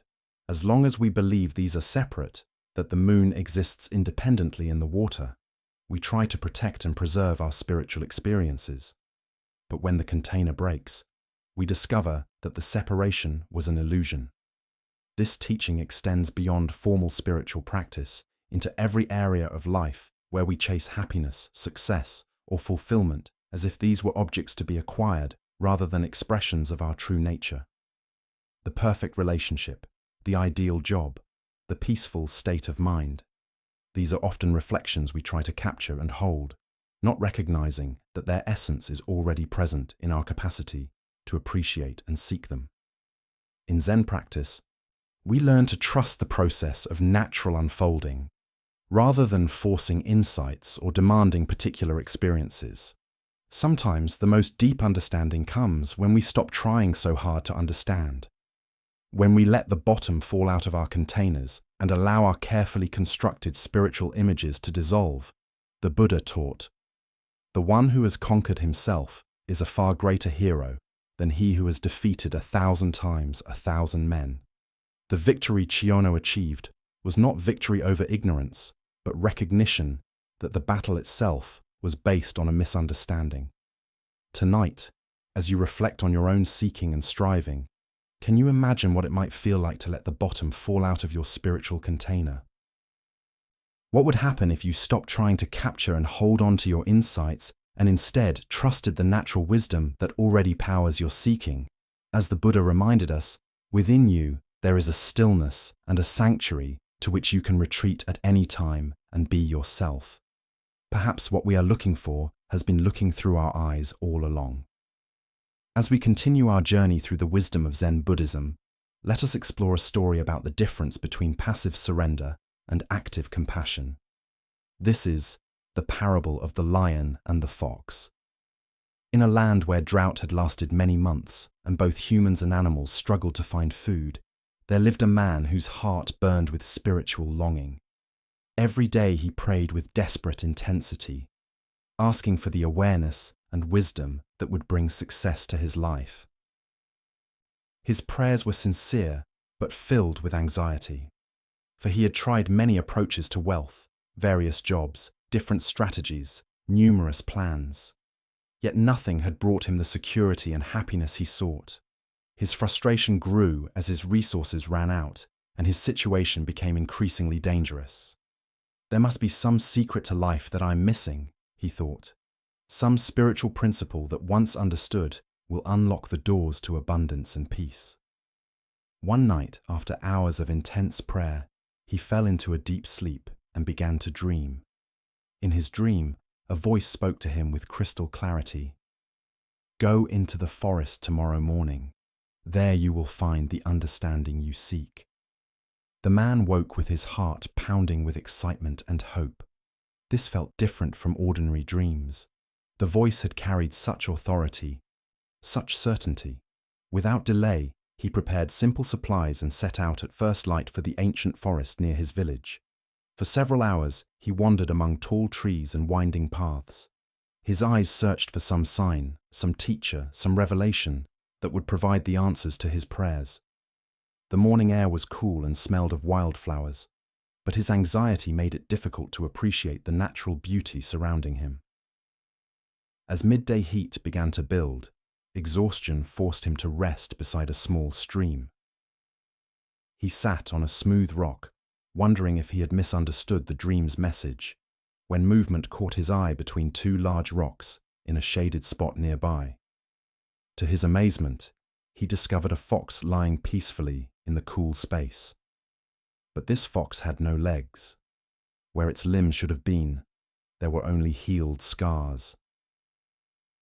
Yet the animal appeared calm and well-fed, rather than starving or distressed, as he would have expected. How extraordinary, the man thought. How does a creature with no ability to hunt or search for food manage to survive in the wilderness? Curious and sensing this might be connected to his spiritual quest, he hid himself and waited to see what would happen. As the sun began to set, painting the forest in golden light, he heard heavy footsteps approaching through the bushes. A magnificent lion emerged into the clearing, carrying fresh meat in its powerful jaws. Without any apparent reason or expectation of return, the lion gently placed the meat directly in front of the legless fox, and then disappeared back into the forest. The man's heart leaped with understanding. "Ah!" he exclaimed silently. "Now I see the secret to success in life. The answer is complete surrender and trust. I don't need to struggle and strive and worry about providing for myself. All I need to do is have faith that the universe will take care of all my needs. God will provide everything just as the lion provides for the fox. My role is simply to trust and receive." Filled with this new spiritual insight, the man returned home and immediately began practicing what he believed he had learned. He stopped seeking work. stopped making efforts to improve his situation, and instead spent his days in prayer and meditation, waiting for the universe to supply his needs as it had for the legless fox. Days passed, then weeks. His food stores ran out, his strength began to fade, and his situation became desperate. Yet, he kept his faith that his surrender would be rewarded, that his trust would be proven right by divine help. 2 weeks into this experiment, weak from hunger and beginning to doubt his interpretation, the man had another vivid dream. The same strong voice that had sent him to the forest now spoke again, but this time with a tone of gentle correction. "Fool," the voice said, not with cruelty, but with kind clarity. "Be like the lion, not like the fox." Buddha spoke of this when he said, "Thousands of candles can be lighted from a single candle, and the life of the candle will not be shortened." The story points us toward understanding the profound difference between spiritual surrender and spiritual service. Why do we sometimes mistake doing nothing for spiritual practice? Zen Buddhism reveals that our ego mind often seeks the path of least resistance, preferring to receive rather than give, to be cared for rather than to care for others. True surrender involves releasing our attachment to outcomes while maintaining wholehearted engagement with kind action.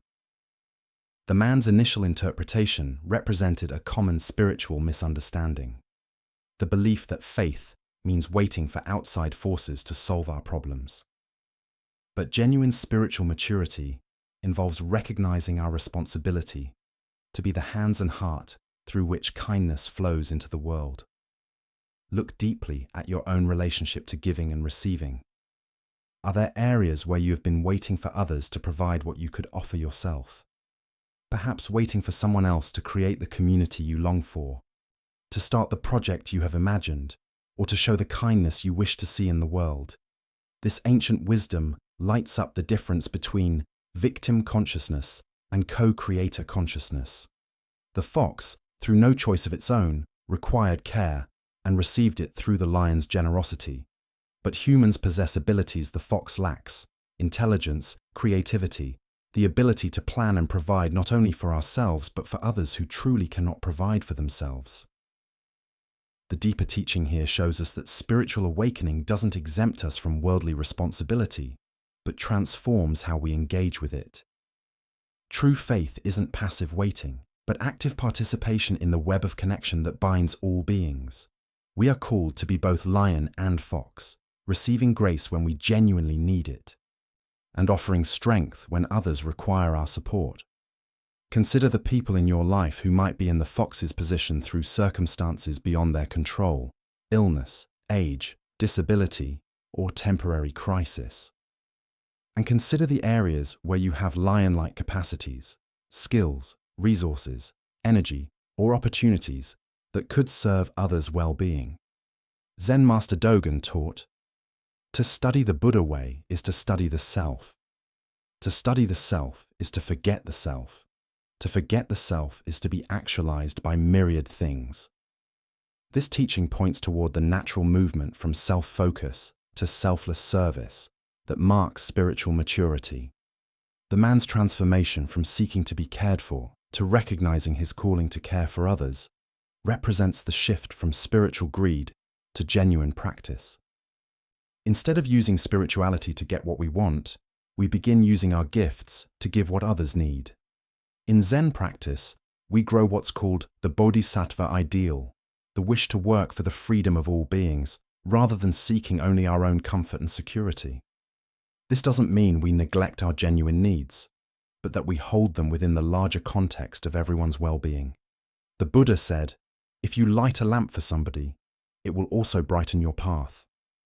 Often the success and fulfillment we seek comes not through focusing on our own needs, but through dedicating ourselves to serving something greater than our personal concerns. This teaching challenges us to examine our motivations for spiritual practice itself. Are we seeking enlightenment as a form of ultimate self-improvement? Or are we growing wisdom and compassion to better serve the world's needs? Are we praying for help? Or are we asking how we can become instruments of help for others? The voice in the dream offered correction with love, not judgment. The man's initial misunderstanding was part of his learning process, not a spiritual failure.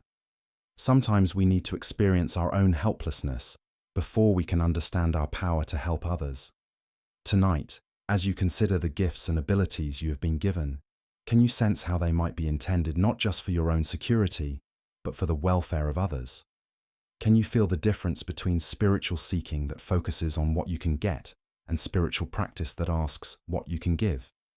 As the Buddha taught, in caring for others, you care for yourself. In caring for yourself, you care for others. The lion's generous feeding of the fox represents the natural flow of compassion that arises when we recognize our fundamental interconnection. By being the lion when we can, we ensure that others will be lions for us when we truly need their care. Our next story reveals the power of returning to what is real when fear threatens to overwhelm us. This is the tale of the captured warrior. In ancient Japan, during a time of constant war between rival clans, a skilled warrior found himself on the losing side of a fierce battle. As his friends fell around him and defeat became inevitable, he was captured by enemy soldiers and dragged away from the battlefield, his armor stripped, his weapons taken. That evening, they threw him into a dark, cramped prison cell with stone walls that seemed to press in from all sides. The heavy wooden door slammed shut with a finality that echoed through his bones. As darkness settled over the prison, the warrior's mind began to race with terrifying possibilities. Tomorrow they would come for him. He knew the customs of war. First would come the questioning designed to get information about his lord's defenses, troop movements, and plans. When he refused to speak, as honor demanded, they would resort to torture, hot iron, bamboo splinters under his fingernails, methods he had heard described in quiet tones by other warriors. And when they had extracted what they could, or when they grew tired of his silence, would come the execution. As these thoughts consumed him, his heart began to pound so violently he feared it might burst. His breathing became shallow and rapid. Sweat beaded on his forehead despite the cool night air. Sleep seemed impossible as his mind conjured increasingly vivid scenarios of tomorrow's suffering. Hours passed in this torment. The warrior paced his small cell, sat against the cold stone wall, lay on the straw-covered floor. Nothing brought relief from the visions of doom that played repeatedly in his mind, like a terrible dream he couldn't escape. Then, in the depths of his despair, he remembered the gentle voice of his Zen master back at the monastery where he had studied before becoming a warrior. The old teacher's words came to him as clearly as if the master was sitting beside him in the cell. Tomorrow is not real. It is an illusion. The only reality is now. At first, the warrior's frightened mind resisted these words. How could tomorrow be an illusion when the threats were so real, so inevitable? But as he sat quietly and allowed the teaching to penetrate deeper, something began to shift. He noticed his breathing. In this moment, he was breathing freely. He felt the straw beneath him, rough but not uncomfortable. He heard the sound of wind moving through the trees outside his window, a sound that spoke of the natural world continuing its ancient rhythms regardless of human conflict. In this moment, he was not being tortured. In this moment, he was not dying.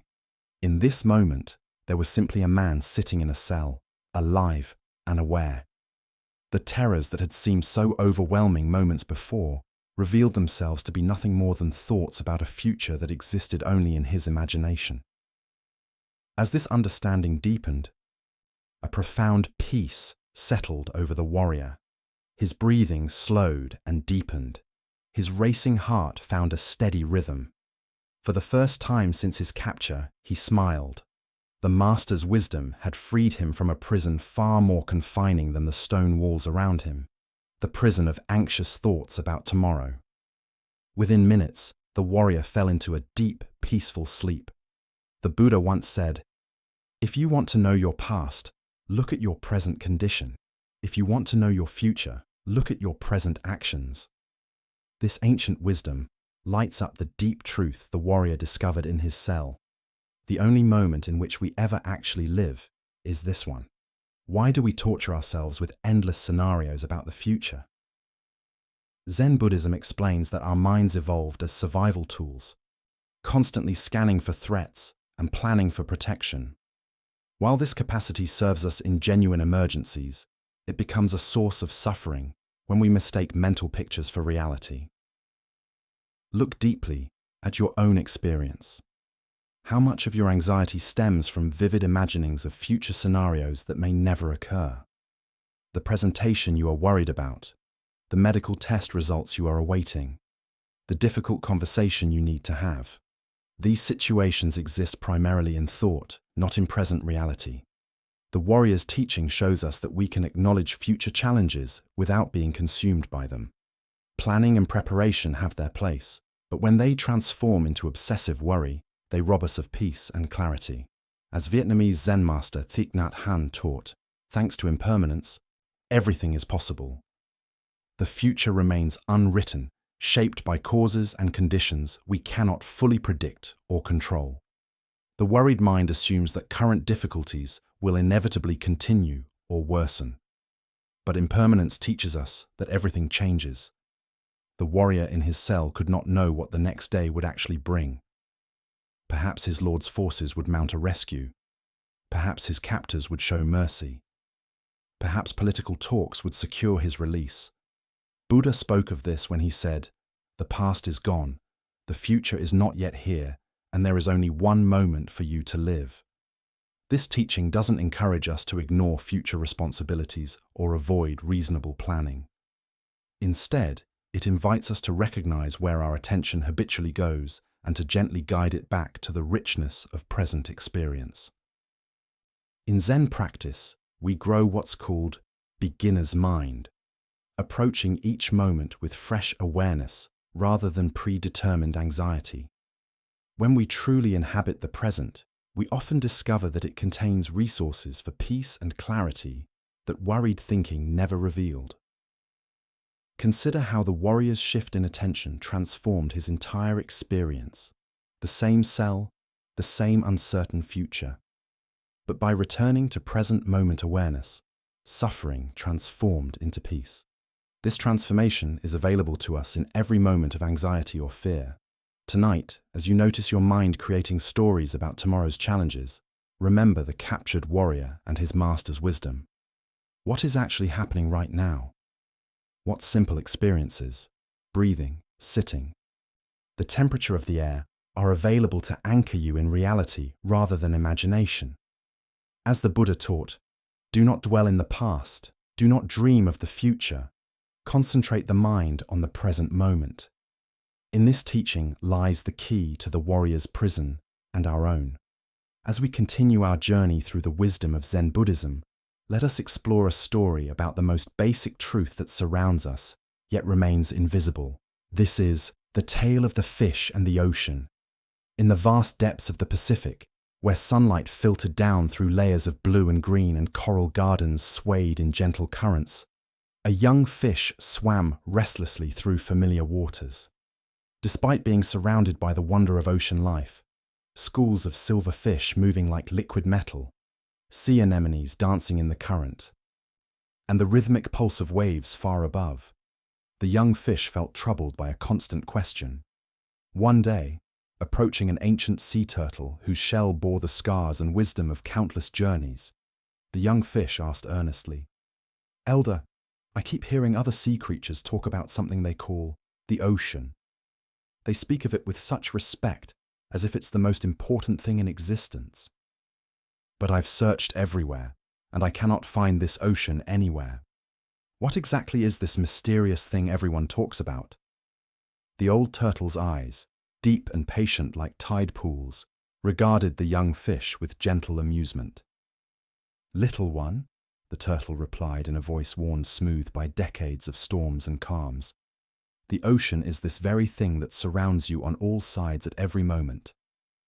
The young fish looked around frantically, darting left and right, swimming up toward the distant surface and down toward the sandy bottom. "But I don't see anything surrounding me. There's nothing here but water and fish and plants and rocks. Where is this ocean you speak of?" Why can't I see it? The turtle settled more comfortably on a bed of soft kelp, understanding that this was a teaching moment that required patience. Of course you cannot see it, young friend, the turtle explained. The ocean is both inside and outside of you. You were born in the ocean. You breathe the ocean. You are nourished by the ocean. And one day, you will return to the ocean. The ocean flows through your gills and around your body just as naturally as your own scales cover your skin. It is so much a part of you that it has become invisible. The young fish paused, beginning to sense something vast and basic that had been present all along but remained unnamed. You mean this water I swim through is the ocean? Yes, the turtle confirmed. You have never been separate from it. Not for a single moment of your existence. As the Buddha observed, all conditioned things are impermanent. Strive on with awareness. This ancient wisdom lights up our relationship with the Tao, the basic flow of existence that flows through everything, yet remains largely unnoticed in our daily lives. What comes from this story is a deep teaching about the nature of spiritual blindness. Like the fish who cannot see the ocean, we live immersed in the sacred but fail to recognize it because it is too close, too constant, too fundamental to our existence to register as separate from ourselves. Why do we struggle to see the Tao, this universal flow that sustains and surrounds us? Zen Buddhism points to our habit of seeking the extraordinary while overlooking the ordinary. We imagine that spiritual truth must be dramatic, mystical, or separate from everyday experience. We look for God in burning bushes while missing the divine presence in morning coffee, in the breath entering our lungs, in the simple fact of awareness itself. The Tao expresses itself in everything we encounter. The changing seasons, the cycles of sleep and waking, the rhythm of our heartbeat, the way thoughts rise and dissolve in consciousness. It is the organizing principle behind both the spiral of galaxies and the unfurling of fern leaves, the same pattern expressing itself at every scale of existence. Consider how often throughout your day you might glimpse this underlying flow without recognizing it, the way traffic naturally organizes itself despite having no central controller, the way conversations find their own rhythm and timing, the way your body breathes without conscious direction, the way solutions to problems seem to emerge from somewhere beyond deliberate thinking. These are all expressions of the Tao working through apparent chaos to create spontaneous order. Zen teacher Alan Watts taught, "Trying to define yourself is like trying to bite your own teeth." The Tao is similar. It cannot be grasped or contained because we are expressions of it rather than separate observers of it. Every attempt to understand the Tao through thinking is like the fish trying to get outside the ocean to examine it objectively. This doesn't mean the Tao is merely a philosophical concept. It is the most practical and immediate reality, the intelligence that coordinates the trillions of cells in your body, the awareness in which all thoughts and sensations appear, the life force that animates everything from redwood trees to bacteria. In Chinese philosophy, the character for Tao literally means the way or the path. But this is not a path we walk towards some distant destination. It is the path that walks itself through us. The way reality unfolds moment by moment without requiring our management or control. Lao Tzu wrote, "The Tao that can be spoken is not the eternal Tao." Yet here we are using words to point towards something beyond words. This is the beautiful puzzle of spiritual teaching. We must use the limited to point towards the unlimited, knowing that the finger pointing at the moon is never the moon itself. Tonight, as you feel the breath moving in and out of your body without your conscious control, can you sense the Tao expressing itself through this simple miracle? Can you recognize in this automatic process the same intelligence that moves the planets and changes the seasons? The Buddha taught, "Look within. Thou art the Buddha." You are not separate from the ocean of existence any more than a wave is separate from the sea. In recognizing this basic non-separation, we stop seeking the Tao and begin living as its conscious expression.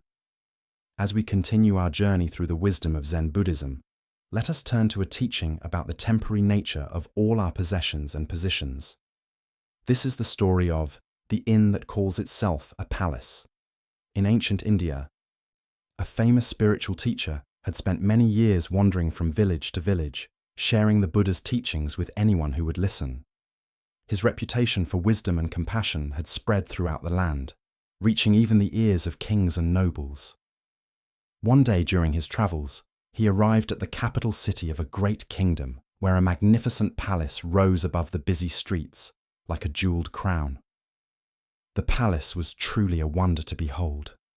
Its walls were constructed of the finest marble inlaid with precious stones that caught and reflected the sunlight in brilliant showers of colour.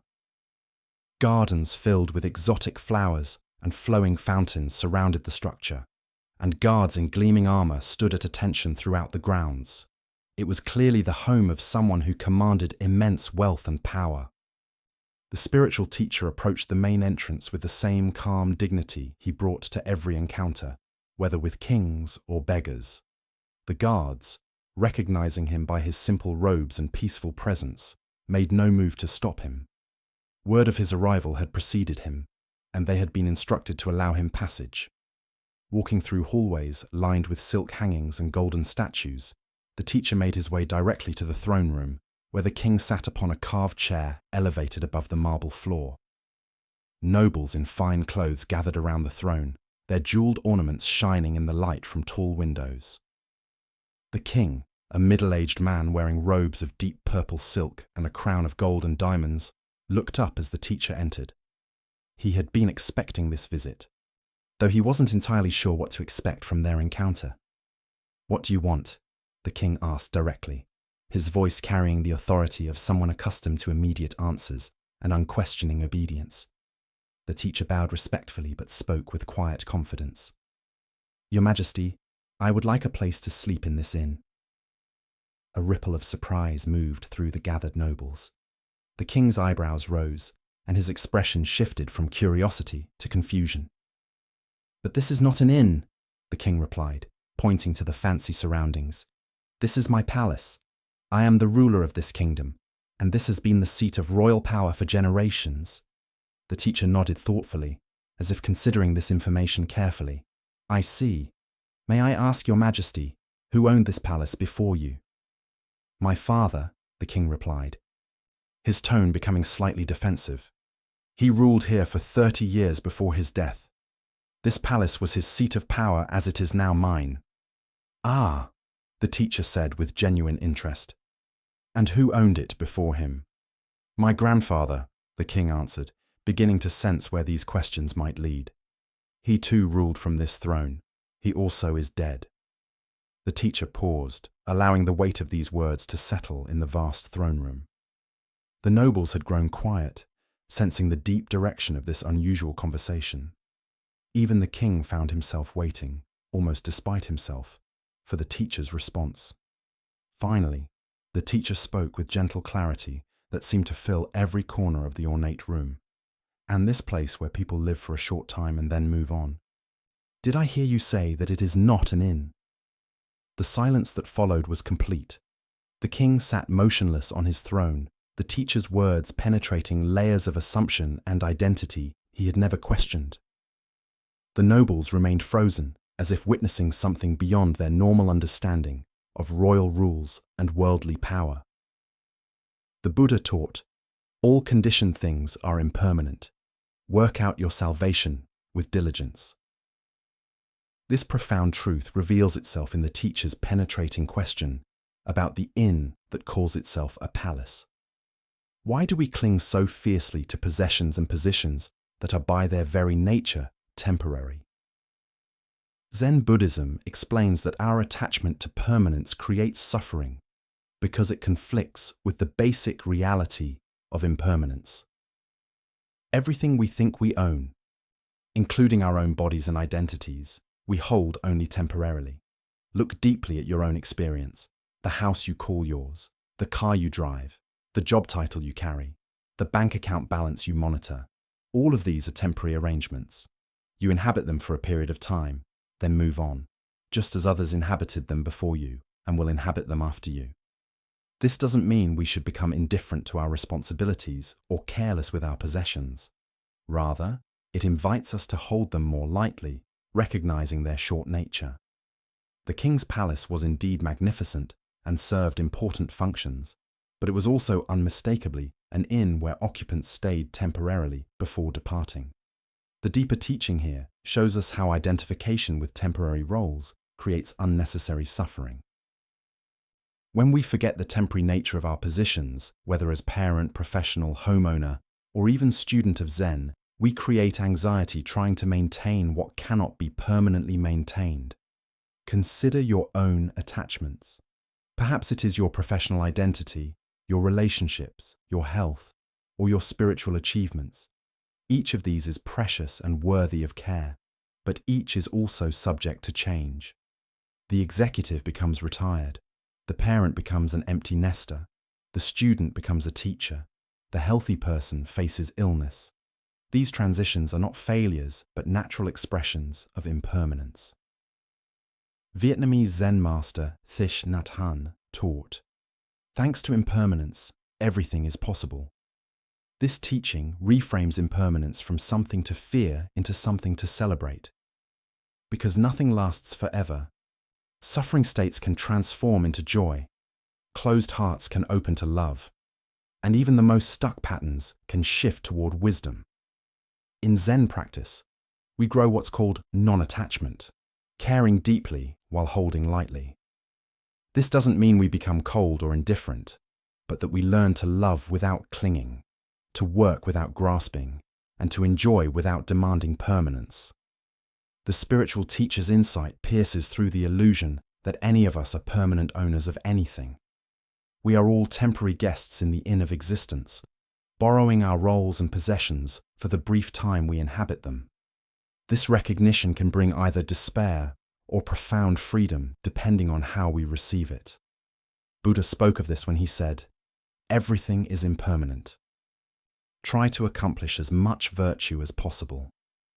This teaching encourages us not to waste our temporary time in the inn, but to use it wisely, growing love, wisdom, and compassion while we have the opportunity. Tonight, as you rest in your own temporary dwelling, surrounded by your own temporary possessions, can you feel the profound freedom that comes with recognizing their short nature? Can you sense how this recognition might actually increase your appreciation rather than diminish it? As the Buddha taught, of all footprints, that of the elephant is supreme. Similarly, of all meditative themes, that on death is supreme. By remembering the temporary nature of our stay in this inn called life, we discover the urgency and preciousness of each moment we are given to practice love and awareness. Tonight, as we draw our time together to a peaceful close, can you feel how the calm you have discovered isn't something you need to chase or earn, but rather something that has always been quietly waiting within you? Can you notice that the deep stillness you have touched through these ancient tales lives not only in the words we have shared, but in your own natural awareness, always present and ready to welcome you home? The Buddha taught us, the way is not in the sky, the way is in the heart. Holding this wisdom close, remember that the peace and understanding you seek don't require perfect conditions or extraordinary moments, but grow naturally from your own inner world, available whenever you choose to turn inward. Through tonight's collection of timeless stories, each narrative has offered you a gentle reminder, pointing again and again to the same life-changing understanding. That struggle softens when we learn to let go. That genuine freedom flows naturally when we stop fighting what is. And that lasting peace emerges when we see through the stories our minds create about how things should be. Even when thoughts wander, even when everyday worries return tomorrow, the ancient wisdom you have received tonight has taken root in the depths of your being, ready to guide and comfort you whenever you need it most. Reflect as you prepare for sleep, on how these age-old teachings have revealed not some far-off destination, but a way of resting completely in this very moment, in the stillness that surrounds you. Now allow yourself to recognize how profoundly your view has expanded, how effortlessly your breathing has deepened, and how completely your mind can now rest unburdened and at ease. These stories remind us that authentic wisdom isn't hidden in distant monasteries or buried in complex philosophies. It lives quietly and clearly in the simple act of being fully present to what is. Tonight, you have touched that reality, a truth that becomes obvious when we stop searching and start noticing. As you transition from this restful space into peaceful sleep, take with you not just the tales themselves, but the gentle clarity and deep calm they have awakened in you. May this understanding stay close, lighting your path through whatever tomorrow may bring, both joyful and challenging moments alike. Sleep well, and thank you for joining us on this journey.